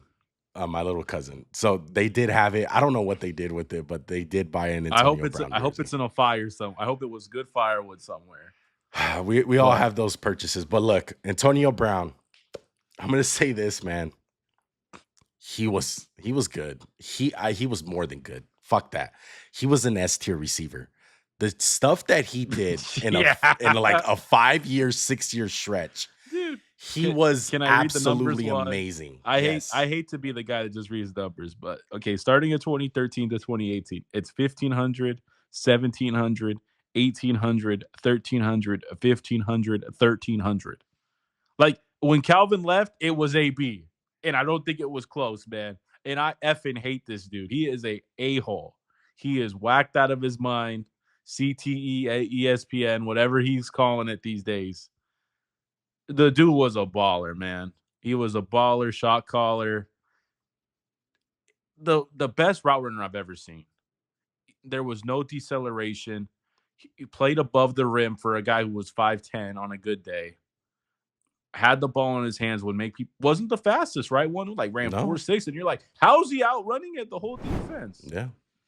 For my money, AB, I can't give him S because just all the off the field, the drama, the frostbite feet. I think he's an A tier. I think he's an easy A tier. He's the top of A, maybe not the top, but he's near the top of A. He was ridiculous. Like, this is the only guy that was like, is he better than Julio? Like, that was like the conversation, dude. It was like, it was ridiculous. I don't think any of the guys under S tier have ever had a stretch like Antonio Brown. Like, didn't even sniff it to that magnitude. Am I right? Yeah. I mean, dude, look, Tony Two Tap, AB, Mr. Big Chest, Ronald Ocean. These are the nicknames for AB. You said Ronald Ocean? That's what it says on the Football Reference. Who called him that? You're a drug addict. But look, dead ass, I genuinely think if he just kept his head on, he probably could still be playing with his skill set. Yes. He walked off the field in 2021 after 7 games, and he was on pace for 1,000. He just walked off the field because he was like, I'm done. Yeah, look, and I don't know what happened to Antonio Brown, and he was tough as nails, bro. And the crazy thing is, it's like, Vontez Perfect happened to yeah, Antonio Montez Brown. Burfict definitely had something to do with that, if you want to make that case. But I never seen a guy just change personality, just like I don't know. I don't remember It's AB being okay. like that It's either early. Pittsburgh had like the best PR ever and was like, yo, everything this dude does never leaves the building. Because I remember a little bit that last year in Pittsburgh, I saw the signs, but I was like, damn, AB was beloved. Yeah, Like like no he was one on hate, Pepsi and that commercials, and he was on. fool went from like the Raider stuff was we. I was like, dude, this is insane. Like I no was joke. excited. We got the best receiver in the league for the last 6 years for a third round pick, Max. I know. And John Gruden was like, dude, AB was amazing. Just Like he was so one of the hardest practice players that we no, know. and it's not even like the work. It's just like, why, bro? Please, just And like, where he came from. Like it's crazy because yeah, Pittsburgh, they were a factory for receivers. They had Mike oh Wallace, yeah. they had Hines Ward before him, A- they had Plexico Emmanuel San Burris, Manuel Emmanuel Sanders. Sanders. Yeah, it was Yeah, like the guy before AB. yeah. And like AB just winded up low-key being the best receiver ever for Pittsburgh when it's all Yeah, said and I done. don't even think it's close. Yeah, it ain't close. But look, shout out to AB. I think he's an easy A tier guy. Like Yeah. I don't know how you can argue that he's not. If you want I love that you put him in a oh no, this is Tim Brown. I was gonna be so mad, Max, that you put him in the Raider jersey. I I was think like, I don't think you look, if the NFL hadn't banned his helmet, he could have had a great Raider career. I or mean, like you Mike you can't Mayock call didn't exist, or I mean, you can't call the GM a cracker and like expect to like not get in trouble. I guess would be the oh yeah. my I mean, shout out goodness. to his NFL. Shout out to that one game in New England. Yeah. Shout out to the one Shout out. preseason game in Arizona with the Raiders. He suited up. Suited up. He had some great practice videos with Derek Carr. That's about it, you know. But Sorry, one. I know So, my life sucks sometimes. All right. Okay. Before we get into these newer guys, let's breeze through some of these older dudes. All right. Let's go to Sterling Sharp. He's gonna be a quick one. All right. Sterling Sharp didn't play long. He's actually a Pro Football Hall of Famer. He won the Triple Crown in 1992. This is Shannon Sharp's, who's probably more popular brother. Um, but what do you think about Sterling Sharp, man? Because I mean, he's arguably when he was playing, he was kind of like S tier, A tier when he was yeah, in his heyday. like he was included out of respect for what could have been like another guy after him is like Odell. These guys really, maybe there's some old heads you could argue we should have had, but just wanted to pay homage to the guys like Sterling Sharp because dude won a Triple Crown, was at the peak of his powers, Yeah. and got hurt. Got hurt. I'm Just leaning towards like for the sake of this, because he didn't play a lot, we could put him in D. But like if we projected his career, I would have said he'd probably end up in B somewhere. yeah. And I'm gonna I put mean, him in it's D. it's a testament that he could even make the list, playing six years, getting hurt in the midst of a great year. Dude, he What I made mean? it to the Pro Football Hall of Fame. I know this is why we don't, agree with the Hall of Fame, but he's a Hall of Famer. Like a lot of people are gonna bring that up. They're gonna be like, you have a Hall of Fame receiver at D. Yeah, yeah. He played 6 years and got hurt, Yeah. and he left a lot of meat on the bone. So anyone who didn't Lots. watch the video and just looked at the list, see this point of the video. Yeah. Okay. Let's move it along. Let's go Andre Reed. Okay. Andre Reed, 51 legend scorer, also a Pro Football Hall of Famer, never made an all-pro, a first team all-pro team. He only has 2 second teams, multiple Pro Bowls. He is 18th all-time on the receiving list. Played for Buffalo and Washington. Very known for those Super Bowl runs with Buffalo. We all know they lost all of them, but that's besides the point. Andre Reed, Jim Kelly, phenomenal receiver, really gets overlooked because he played in the era of Jerry Rice. I would just say that. Yep, pretty much. Like Andre was a hell of a player. Definitely deserved to be a first team All Pro a couple years, but they just didn't give it to him. For my money, he was good. I get he's a Hall of Famer because he had a lot of like longevity. He had 16 years at their position, which is really impressive for a receiver. I will say this. To me, he's a C, maybe borderline B guy. That's just how I feel about him. I'd put him closer to B, I would say. He's definitely not an A tier guy. I'm down to put him in the B tier. I At think the back for the time being. yeah, for sure. Let's put Andre Reed in B. Okay, let's move it along. Let's go another old guys. It's one of my personal favorites. My boy Timmy Brown. Took us an hour and 15 minutes to get to him. 90s all-decade team, Pro Football Hall of Famer. Only a 2-time All-Pro guy, but they were both first teams. He has about almost like 10 Pro Bowls. Bunch of Pro Bowls on his belt. Played for the Raiders for the most of his career. He had like a year or two in Tampa Bay. 7th all-time receiving. Almost 15,000 yards, over 1,000 yards receptions. Exactly on the dot, has 100 receiving touchdowns. Mm-hmm. Look, this is Mr. Oakland. All right. This is Mr. Oakland. And Tim Brown, for my money, I think he was easy C guy one. Easy C no, guy. not even close. I think he's an A guy. You know, we want to put Andre Johnson and Marvin Harrison. I don't see an argument where you can't say that he was as good or if not better than those guys. Go ahead and fight me on it though. I would love to. Just to rile you up, but I agree with you, unfortunately. One thing I remember about Tim Brown is so much all-purpose yards. Like one of the best receivers who like he was always a special teams guy, right? Like for the most part, he was always returning punts. Yeah, he was great at returning punts. And it was crazy because it's like most of the time it's like, yo, Tyreek Hill was great at it, right? And then they're like, oh, you're too valuable to lose. And it was like, no, Tim Brown's like, no, I'm going back there. Got you. Don't worry about it. Yeah. So I would say this for Tim Brown. Again, quiet excellence. I would say he's not better than Marvin. I would put him right up there, though. He's better than Andre Johnson. He was just Mr. Consistent, tough, good hands. I think he was a jack of all trades, master of none. But that he was a hell of a player. Yeah, and then he had the special year, the Super Bowl run with Jerry. Him and Jerry were lighting it up. They were borderline unstoppable. People aren't going to want to hear this. He was better than Jerry Rice for that Oakland run. Oh yeah, for that season, most definitely. Yeah, for that season, yeah. Okay, let's put Tim Brown in A tier. Jeez, Homer. Okay, let's go to another old guy who's gonna be high up on this list, and I got a special heart for him. Cris Carter, 62 legend score, Walter Payton Man of the Year, 90s All-Decade Team, Pro Football Hall of Famer, 3-time All-Pro guy, stacks up the Pro Bowls. He is 13th all-time on the receiving list, over 13,000 yards, over 1,000 receptions, 130 touchdowns max. Absolutely ridiculous. Played for Philly, Minnesota, and ended his career in Miami.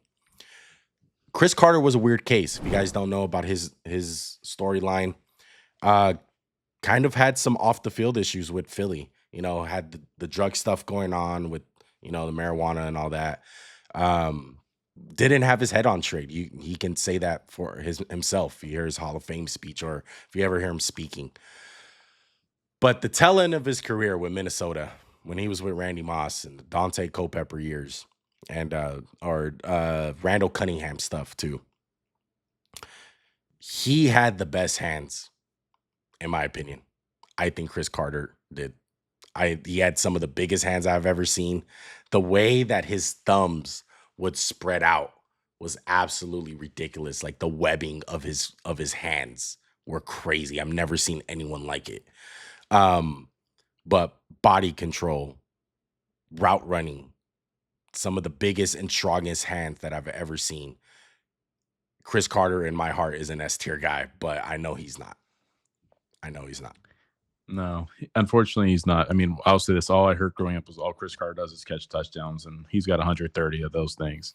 Look, to me, I just feel like he's more of a B type of A receiver, like B/A receiver.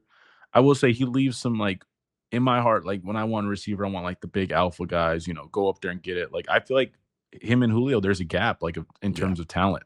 Yeah. Now he had the longevity and he was really productive, great hands. I would put him at the bottom of A, towards the bottom of A, I bordering on B. look. I'm gonna make the That's me executive personally. decision. I'm gonna put him in B because I want to hold Top of that B.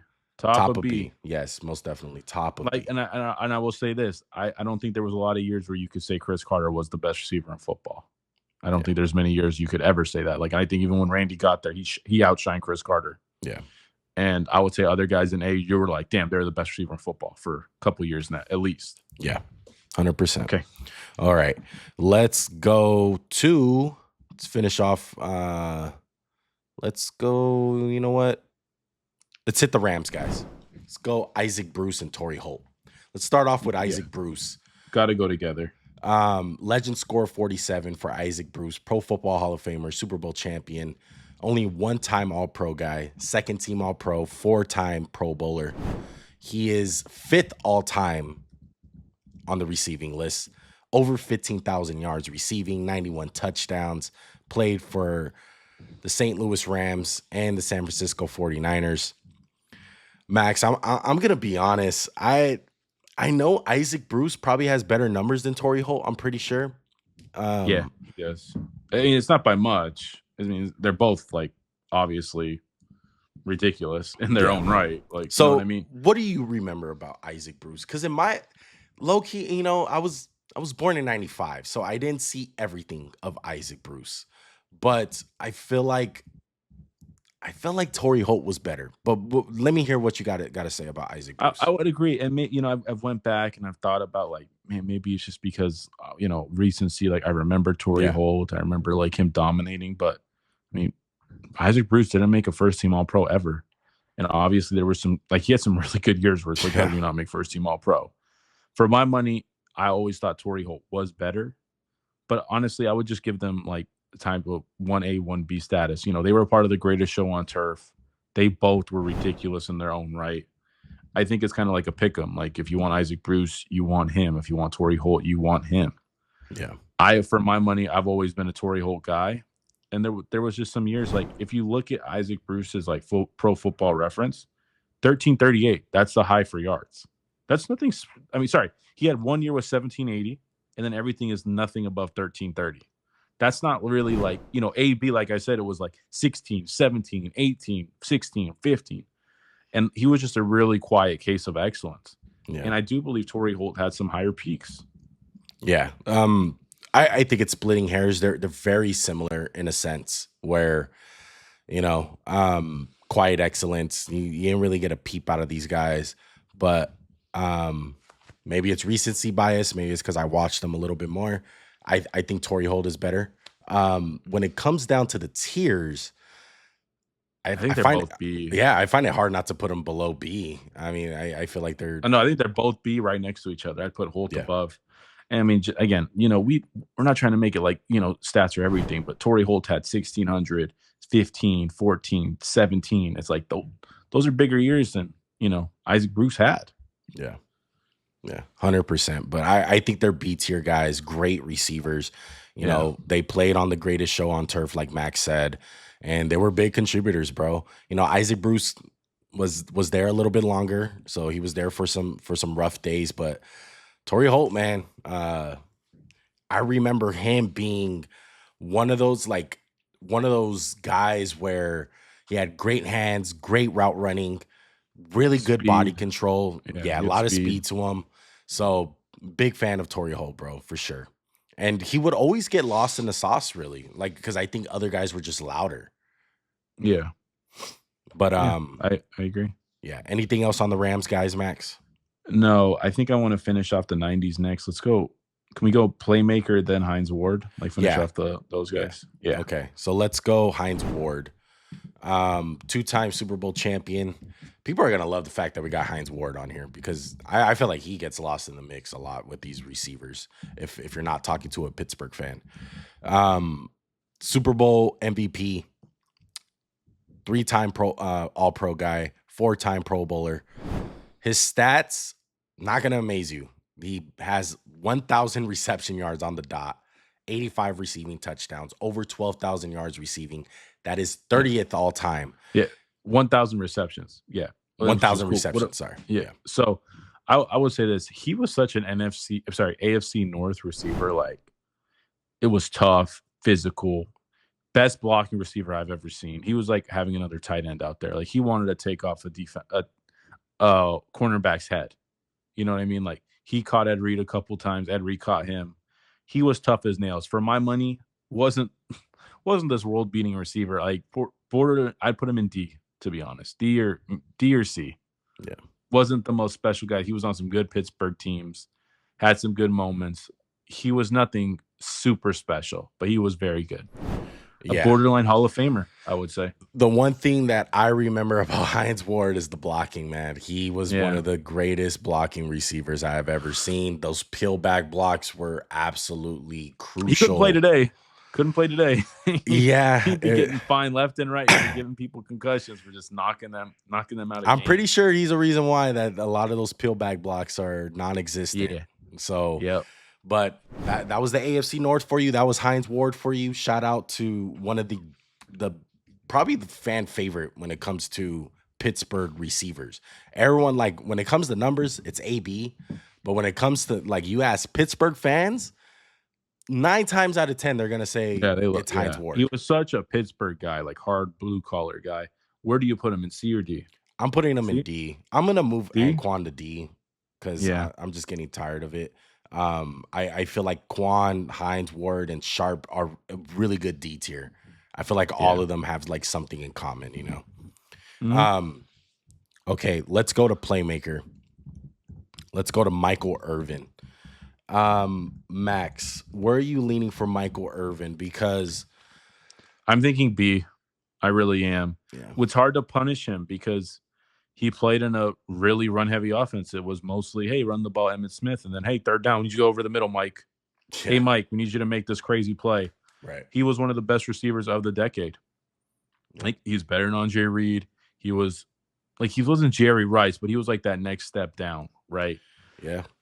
I just think he just gets lost. You know, he gets hurt, only plays 10 years, you know, Philly, you know, disgraceful, cheering his injury on. But I'd put him in B, the bottom of B. I would say this. I truly feel like Michael Irvin could have been the greatest receiver of all time if his situation was maybe a little bit different, where he could have put up stats. If you switch him and Jerry Rice, his stats are going to go up by like 40%. Yeah. I'm just saying. I'm not talking crap about Jerry. I'm just saying, when you play in a system where it's run, like, check out the Emmitt Smith video we just did. That boy is getting 400 carries a year. Yeah. Like, that's the system. Yeah. But I would say this, though, too, Max, why I feel like he didn't live up to his expectations because of off the field. Michael Irvin wasn't the hardest worker in the world. I would just say that. He liked to party. Yeah, he liked to do some stuff off the field. Are you going to put him B or C? I put him in the back of B. Yeah, B is getting stacked up right now. So let's put him in B. We'll see where we put him, but definitely a B tier guy for sure. Okay, let's move it along. Are there any more 90s guys? I think we're done with that. I think we're done. I think it's going to be a lot of modern day guys, and this is going to be the quick part of the podcast because it's going deep again. Yeah, another hour 30. Okay, so I'm going to start off with 2 of these guys that are probably the best out of the 2. Let me know if I'm wrong, but let's go Mike Evans. He is still playing. Super Bowl champion. Towards the end of his career. 2-time All-Pro guy. 6-time Pro Bowler. As we know, 11 consecutive 1,000-yard seasons from Mike Evans. 24th all-time receiving. God, I freaking hate seeing that round 1 pick 7 because I low-key wanted Mike Evans so bad for the Raiders that year. Didn't y'all take Khalil Mack? We did, but man, worked out. I know it worked out. Kind of, but I wanted Mike Evans because I knew how good he was, man. Mike Evans kind of got overshadowed by the Johnny Manziel stuff in Texas A&M, and I really do feel like he was a big reason why Johnny Manziel was good in college. And I feel like he got overshadowed in his NFL career by, the Odells, the Tyreek Hills, the ABs. Yeah. But there's nobody who's been more consistent than Mike Evans in his whole career. Yeah. I would say this. He's never been the best receiver in the NFL, but I would say he's been a top 7 receiver every year. of his career. Yeah. In my heart, I want to put him in A. But he's not. I think he's a C tier guy. Whoa, no. I think he's a C. No, you're on drugs. He's absolutely in you B. look at the. He's in B. He's in B. Here, we can't punish him for not having those giant years with no quarterback and Jameis throwing balls to the defense every chance he can. We cannot punish him for that. Look at the guys in B right now. Cris Carter, Steve Smith, Reggie Wayne, Andre Reed, Torrey Holt, Isaac Bruce, Michael Irvin. Yeah, he belongs in that tier. Who cares if we have a lot of B? He belongs in B. He's better than Cris Carter for my money. What? I don't know, but I can't say that. Ass. Can't say that. That ass. Can't say that. No, I don't think he's that. I love Mike Evans. Bro, what has he done bad? What is he just not elite enough because he never had the big year? But there were years where it's like, damn, Mike Evans is just killing it and just can't win. He's been on a team that's been irrelevant for every year of his career but two. The 2 Brady years. They've been bad. Yeah, the circumstances suck for Mike Evans. It was definitely because he's better than Michael Irvin. I hate to say he's better than Michael Irvin. Yeah, he's definitely better than Michael Irvin. Both of those guys are B. There's a gap between them and the top of C. We'll see how it works out. B is stacking up. Like we said, we can always move some of these guys, but let's put Mike Evans in B for now. I'm going to put him right above Michael Irvin in B. Fake ass fan of Mike Evans on the other side. Fake ass fan. That's recency bias, bro. I'm just saying, like, I know he had the consistency, but when you look at the, like, for a guy to get 1,000 yards every year, right? And he's only, let's see, where is he on the all-time list?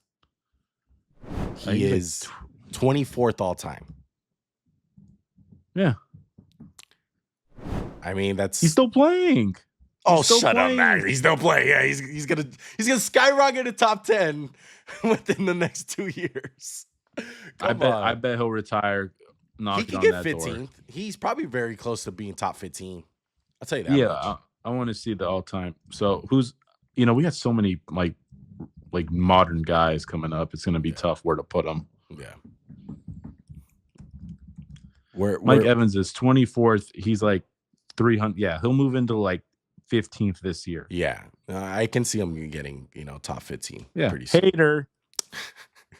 I'm a hater. Call me. I don't care. All right, let's go to another guy that I feel like is better. I'm gonna say it right now. You may think I'm on drugs, whatever. Let's go to DeAndre Hopkins.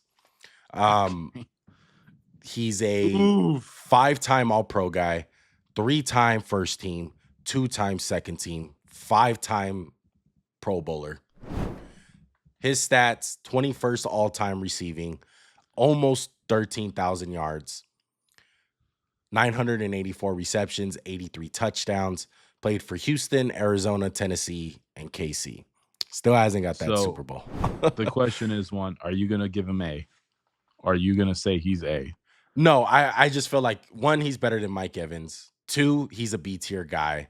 And C, I feel like he gets very much overlooked because of the way his career is kind of fizzling out. And one, how it started kind of. He was a late bloomer. I would say he didn't start blooming until like the middle part of his second year, really. His first year. I'd say third. Yeah, like third year, really. But DeAndre Hopkins was dominant. He was, if AB was 1, he was 2. He had a 3-year run. He really had a 3-year run. Like 17 to 19, he was really, that first year in Arizona, he was lights out. He was one of the best parts of their team. And you want to talk about Mike Evans having bad situations. I don't think he had a worse situation than DeAndre Hopkins. How do you think DeAndre Hopkins has a worse situation? Are you crazy? No, I don't think I'm crazy. Before Deshaun Watson?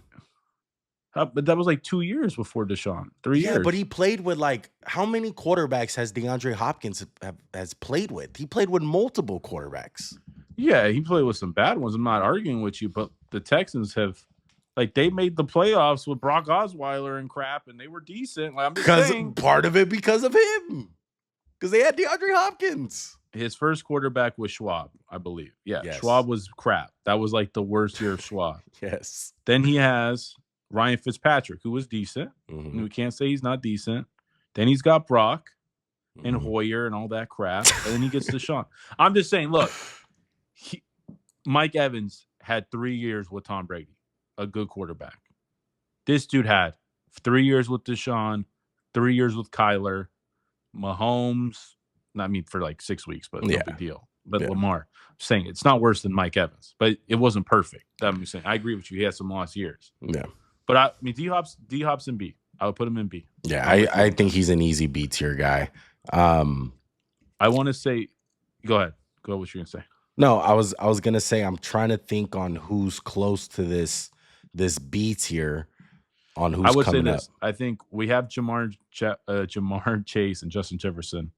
I think where they are, we will put them at the top of C for right now because they're only like 4 years into their career. Let me just say, big caveat: they are going to S. The trajectory of their career is S right now. Okay, let's look at Justin Jefferson, Yeah. 4-time All-Pro, 4-time Pro Bowler, Yeah. Offensive Player of the Year. Most career receiving yards per game with 96.5. Yeah, I think that's going to change. Jamar though. with him. I think that's going to change throughout his Yeah, career. it'll go down if he has like one bad year. Like Yeah. he gets old. Jamar, obviously coming off the best year of his career, Triple Crown winner, 2-time All-Pro, 4-time Pro Bowler. Like Max said, the trajectory of these two guys is S. of both of them is S. I would say this though, it's going to be very, very, very hard to judge these new receivers in about 15 years and comparing them to these guys because the inflation of the passing game. We are going to talk about it when we get to quarterbacks. It's like, Phil Simms sucks. He had 20,000 passing yards. That was a lot for back then. Yeah. Like now we have bubble screens. We have jet touch passes where, hey, I got 80 passing yards because I tossed the ball to the receiver and he ran for 80. Right. Guys, there was games where Jimmy Garoppolo had negative air yards and had 100 passing yards because it's just all yak. And I agree with you 100%. Yeah. But these guys are headed towards like the elite of the elite right now. Yeah. Like I would say these these are the only guys. These are the only guys that sniff above D tier. I'm gonna be honest. Maybe Cooper Kupp and Tyreek Hill. No. Cooper Kupp, his career is pretty much he's not going to move himself up. Cooper Kupp to me is a D tier receiver with an S tier season somehow. Like I hate to say it. Yeah. Okay. So let's move it along. So look, C tier for Justin Jefferson and Jamarr Chase. Obviously, they're super young. They're so young in their career, but who knows what's going to happen? If they retired right now, they beat C tier, and they played 4 years. Yes. Yeah. Okay. Let's go to two guys that I really want to talk about extensively out of all these guys. Let's go AJ Green first. Okay, because he's done. Just a guy to remember. 2-time All-Pro guy. Like a 9-time Pro Bowler. Made a bunch of Pro Bowls. 49th all-time receiving. Look, when it comes to AJ Green, man, I would say this. He was kind of in the middle of like the boom with receivers because he was getting a bunch of yards. He was getting the touchdowns. He played with Andy Dalton. Amazing body control. He was like a ballerina. Like he had some of the best body control that I have seen. And I would say this. The thing that I remember second most about AJ Green is that he was probably top 5 prospect we have ever seen from the wide receiver position coming out of Georgia. Him and Julio. Yeah. It was him and Julio.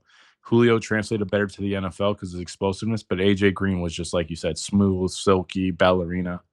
I would put AJ Green in C. Like I know he doesn't have the greatest accolades, but for his time, he was one of the best receivers of the early 2010s. I really was. I think I'm gonna put him at the bottom of C for now. Yeah, I'd agree. But yeah, definitely AJ Green up there. Let's talk about a guy that's playing right now who has a conversation to maybe put in C. Now that I'm looking at it, he probably does. Tyreek Hill, 2010s All-Decade team. I think he's as a returner though, to be honest. Super Bowl champion. He has 1, 2, 3, 4, 5 first team All-Pros, 6 All-Pros altogether. 8 I just want to Bowls. say, how do you figure he's got a case for C? He's got a case for A. Yeah, I know. I don't understand why you were like saying. Yeah, I know. Honestly, I didn't really realize how Because he hurt you, Juan. He does. And I hate him. I can't stand him. You're biased. You're mad that Marquette King kicked the damn ball to him at the game you were at. You're just mad. You're upset. Yeah. He's B tier. For my money, I'd put him in A. Really? I really would. He was, now a little bit of that is inflation due to the speed, but for like 4 years, he was the most feared player on the planet of Earth at the receiver position. I mean, I would say this. He started off as a gadget guy, and I don't think I could have – I would have thought he'd be fun his whole career. Like, damn, he's such a playmaker. His development as a receiver, and I will say this, I don't think he could really work in other times as well as other guys. Like, if you're like, yo, who's going to work in 2000 better, AJ Green or Tyreek Hill? I'd be like, yo, give me AJ Green. Right. But I think for the era he's in, I think he's an A tier, the bottom of A, how special he was for the Chiefs and how much of he's been good on Miami. And that 1 year with Miami, he was ridiculous. He was really good. I'd put him in A, the bottom of A right now.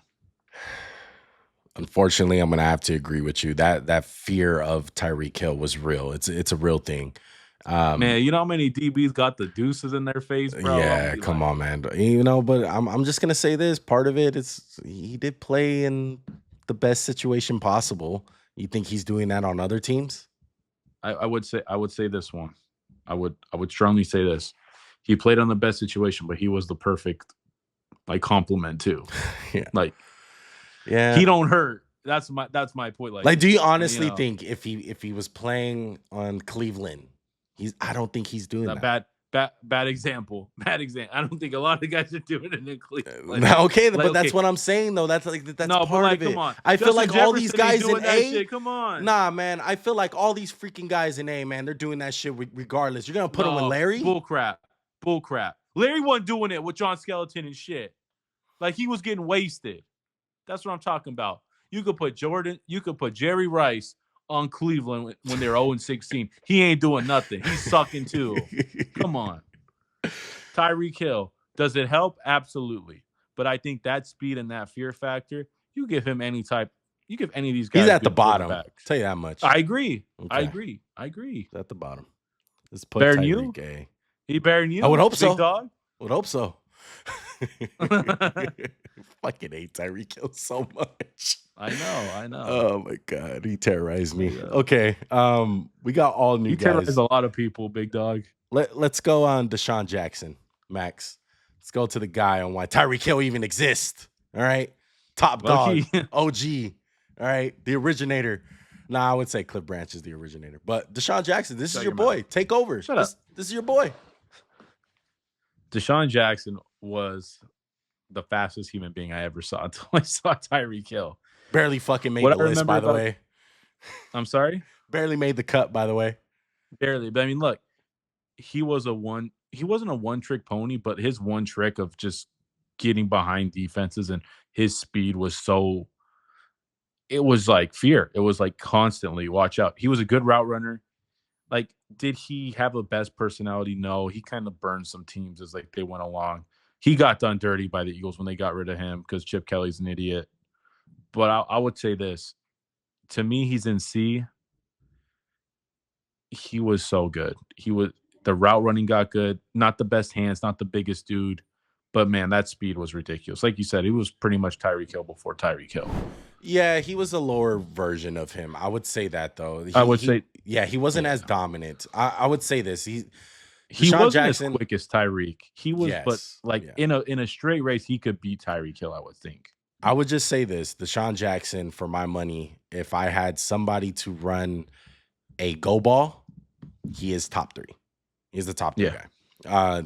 That was the only route he ran. That was the only route he was good at. And he did it pretty damn well. Okay. But he was a baller. Like, he came out in big games. And, like, even if you gave him a drag, like, he can make a guy miss. He wasn't just, like, pure speed. Like, he actually had some wiggle to him.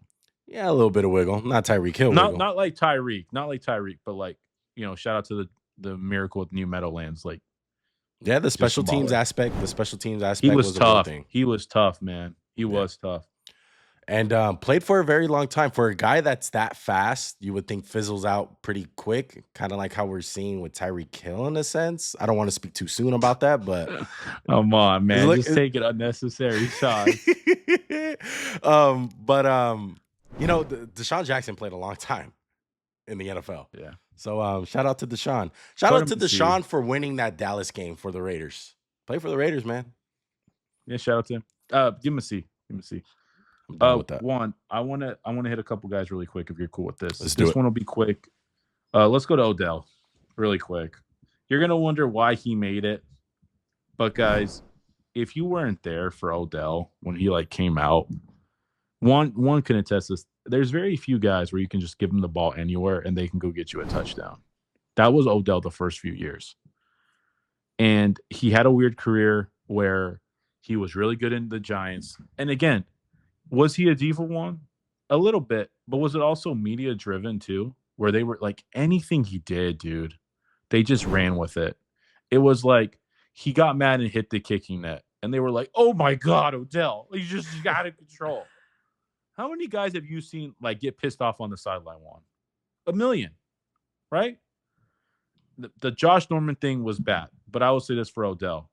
Talent-wise, he was S tier. For all the weird crap that happened to him in his career, to have the career he had was actually a positive, right? Because he goes to Cleveland, they're a mess. He gets hurt all the time. He's a huge player on the Rams. He was a big part of their Super Bowl. They were dominating the game, and then he got hurt, and then it became a game.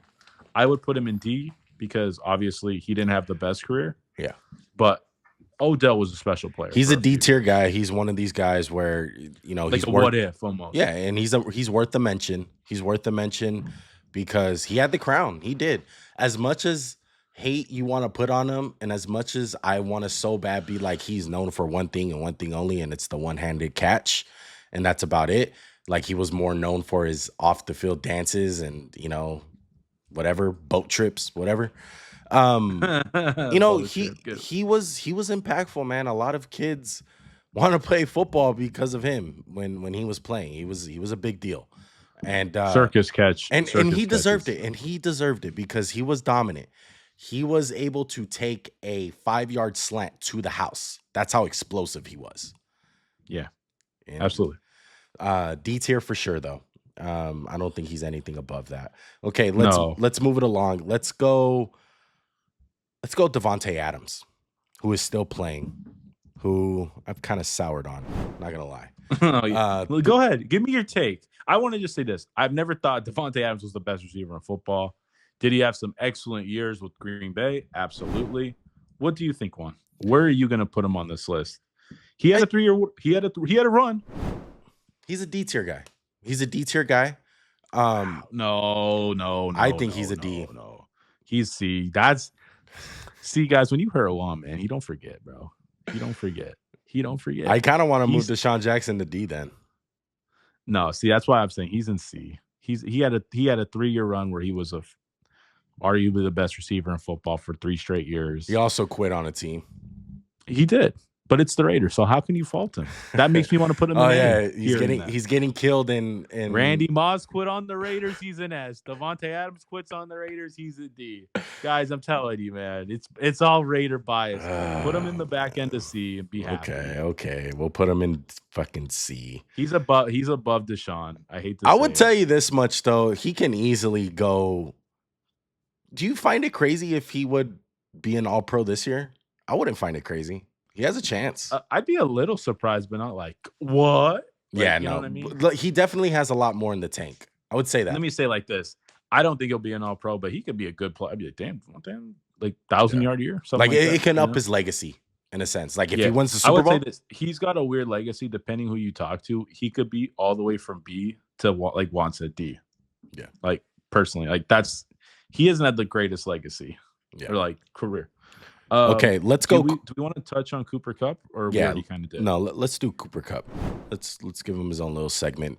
Triple Crown winner, Offensive Player of the Year, Super Bowl MVP, Super Bowl champion. Look, everything is won. Hold on. Other than that, anything else noteworthy? No, not even close. If we were ranking single seasons, which would be a fun video, maybe we will do that in the future. He's S, right? That season might be the greatest receiving season in NFL history. But Cooper Kupp got hurt all the time after that, and before he was really good. He's D. He's D with Not that even a one question.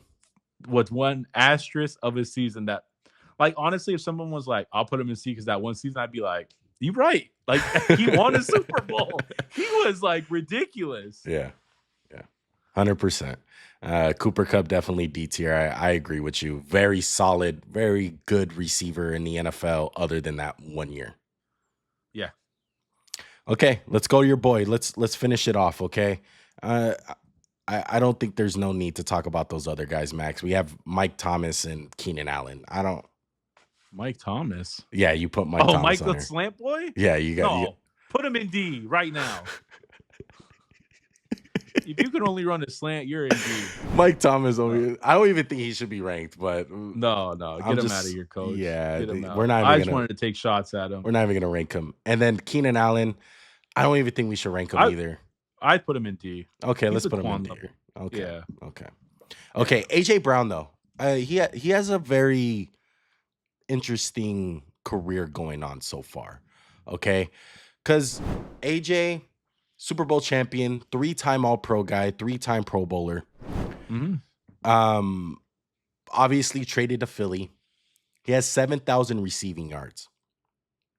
You know, obviously he has a lot more to go, but man, like AJ Brown, he's had some dominant seasons, and he's been a dominant force in the playoffs, I would say, for the Eagles. I would say this. Right now, for the sake of this, I would put him in D. Yeah. And then I think if he continues on the path, I foresee him like taking like another 2 really good years, and then maybe fall off a little bit. He'll end up as a C/B guy. Yeah. So I'd put him in D for right now. Yeah, definitely. I think there's a huge gap between him and Justin and Jamarr and even like Tyreek.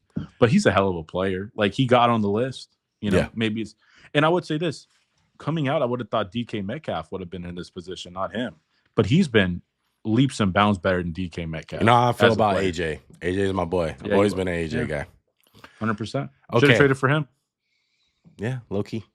That hurt, man. I'm sorry. I know that one hurt. Okay, right. Let's get the folks out of here because we're hitting on 2 hours almost. Let's spend these. We got 8 minutes. We got 8 minutes. We got 8 minutes to sort this out. Okay, S tier. Sort it out. Okay. Jerry Rice, Calvin Johnson, Randy Moss, T.O. Any fixes? I don't feel like it. I think we're gonna have to bring somebody up from A, but so far so good. Okay, A tier is Larry, Julio, Marvin, Tim Brown, Andre Johnson, Antonio Brown, and Tyreek Hill. I don't think we should move anyone up to S, to be honest. I'm telling you, I feel like that A tier is fine. But if we were, it'd be Larry. If we were, it would be Julio as well. I mean, Julio wearing 11 because Larry did it. You know what I'm saying? That's low key. I feel like we should give people bonuses in modern day if they wear like an 80s number, bro. Because, bro, growing up, 81 was hot, man. Now it's like trash. You wear 80s, man. It's so garbage. Okay, so as far as the order goes, we got Larry 1. Yeah, I agree. Julio 2. Those are easy. That's set. I agree. Marvin 3. No, he's gonna drop. Tim Brown, Andre Johnson, Antonio Brown, and Tyreek Hill. I think Tyreek's the back. I honestly think AB's the third name. This guy just hates him so much. No, I don't know about that one. I think Marvin's better. I think AB, man. Did Marvin wear the crown? Yeah. I feel like he did. I think AB's got to come up though.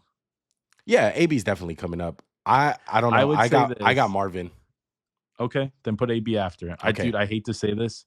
Tim Brown got the like career, but AB's like peak was. Oh yeah, 100%. I'll give it to AB. Yeah. Over Tim Brown for sure. He's the greatest receiver to wear a Raider uniform for a game. Preseason game. Yeah. F Davante Adams. I look at him, guys. Oh my god. Okay, Andre Johnson or Tim Brown? Tim Brown. Tim Brown. Okay, so Andre Johnson, Tyreek Hill. That's it for A tier. Now let's look at B tier, which is stacked. It's our most stacked tier. This is in no order. This is just who's in it. Cris Carter, Steve Smith, Reggie Wayne, Andre Reed, Torrey Holt, Isaac Bruce, Mike Evans, D-Hop, Michael Irvin. Who's the best receiver out of all those guys? I'm leaning either Cris Carter or Steve Smith. I would say Steve Smith's better than Cris Carter. I'm cool with it. Let me ask you this. Does Andre Johnson have to come to the top of B? I'm kind of feeling that way. I told you that when we were talking about it. I know. Andre was really good. You said that Andre was better than Steve. I agree. I still agree with that. I do agree with that. I'm down to drop a couple of these guys. Like, who do you want to get out of B?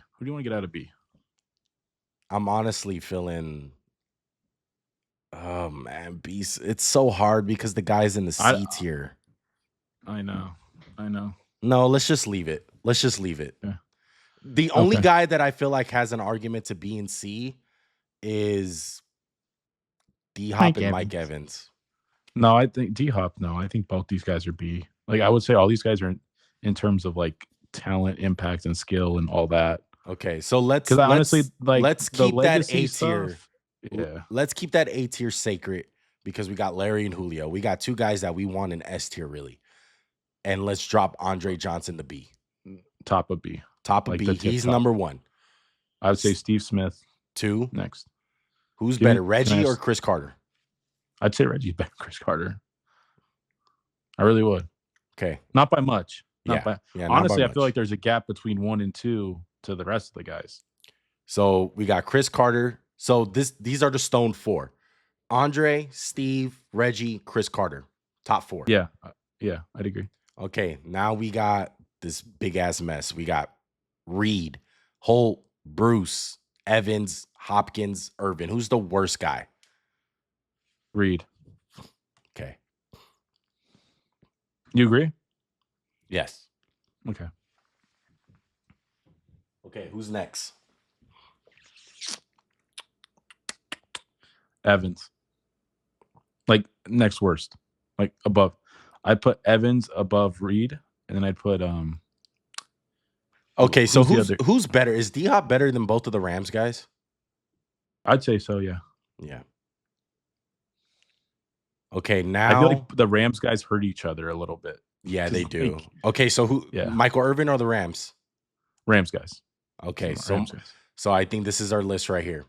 Andre Johnson, Steve Smith, Reggie Wayne, Cris Carter, DeAndre Hopkins, Torrey Holt, Isaac Bruce, Michael Irvin, Mike Evans, Andre Reed. Yeah. Mm-hmm. Okay. C tier. We got Brandon Marshall, Ocho Cinco, Wes Welker, Jamarr Chase, Justin Jefferson, AJ Green, Deshaun Jackson, Davante Adams. I'm telling you right now, I think Deshaun Jackson needs to drop down. Okay. He's the oddball out. I'm going to drop him to D. For the top, Wes Welker's in here, right? Yes, Wes Welker. Put him at the back. Okay. Put him at the back. I feel like Davante Adams or AJ Green should be in the back, honestly. No, I think Wes should be behind them because like key slot only. Okay. We're gonna penalize him for that? Huh? We're gonna penalize him that much for that? I don't know. I mean, I feel like the other guys have been the best receivers on their team and like alpha dog type of guys, like vying for best receiver in the league at points. And I don't think Wes ever vied for best receiver in the league. That'd be my thing. Okay. Like honestly, if we were just gonna like categorize Wes as a slot only, he'd go in S. Yeah. Like I hate that's as dumb as that sounds. So I'm thinking AJ Green right behind him. Above him. Above him, sorry. Right above him. Huh? Yeah, then Davante, I'd say. Okay. And then we got Chase and Jefferson. Oh, yeah, put them at the top for sure. Yeah. Okay. I mean, sorry, above those guys, yeah.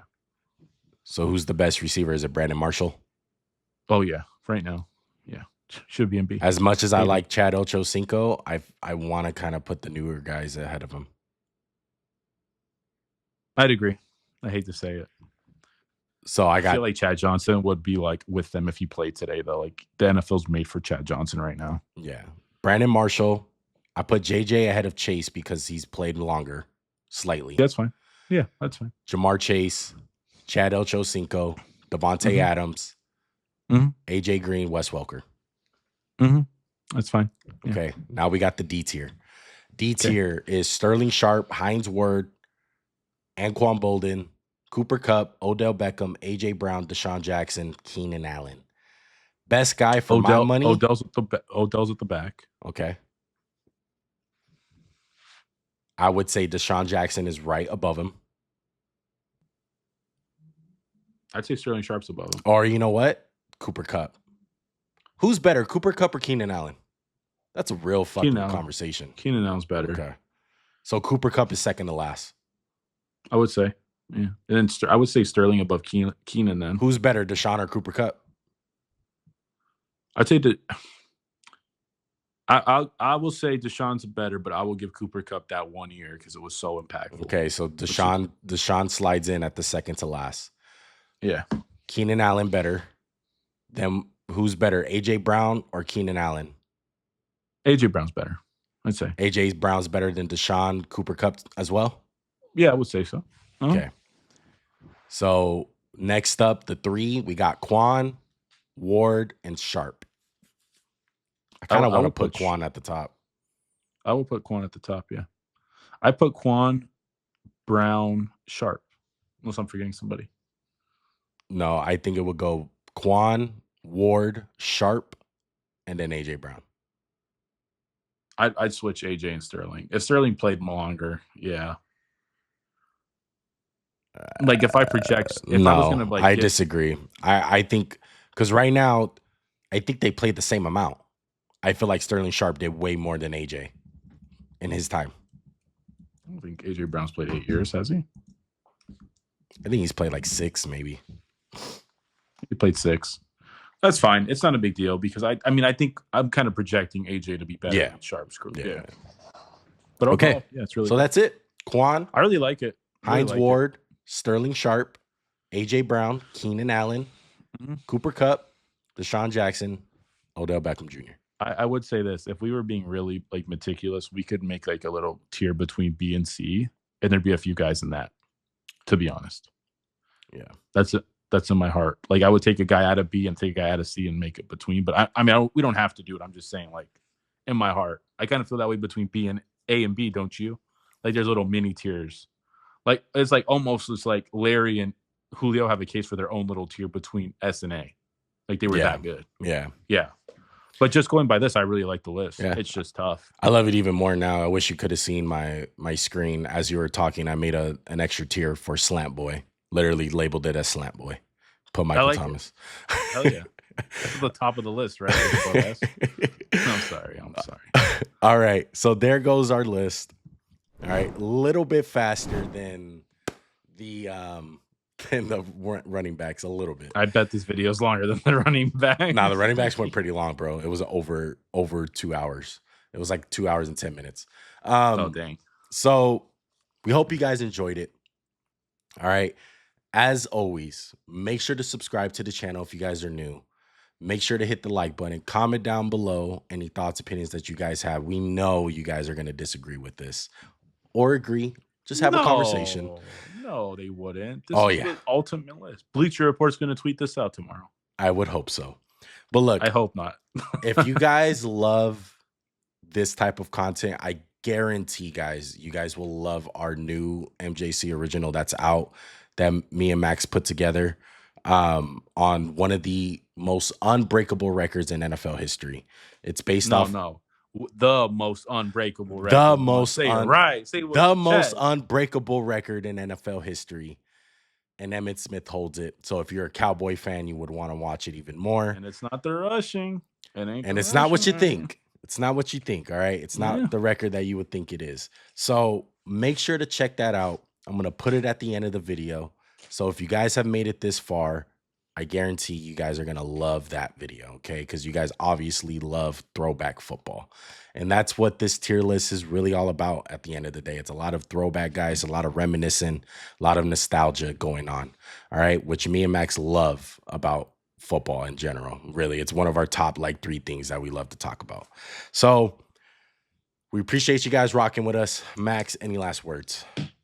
Thank you guys for the videos. I'm sorry. Thanks for watching the videos. Thank you for the support. We appreciate you. We'll catch you on quarterbacks, and we got tight ends still. And if this video gets 1,000 likes, we'll even do linemen. There you go. We out. Peace. Big dreams, everything ain't what it seems.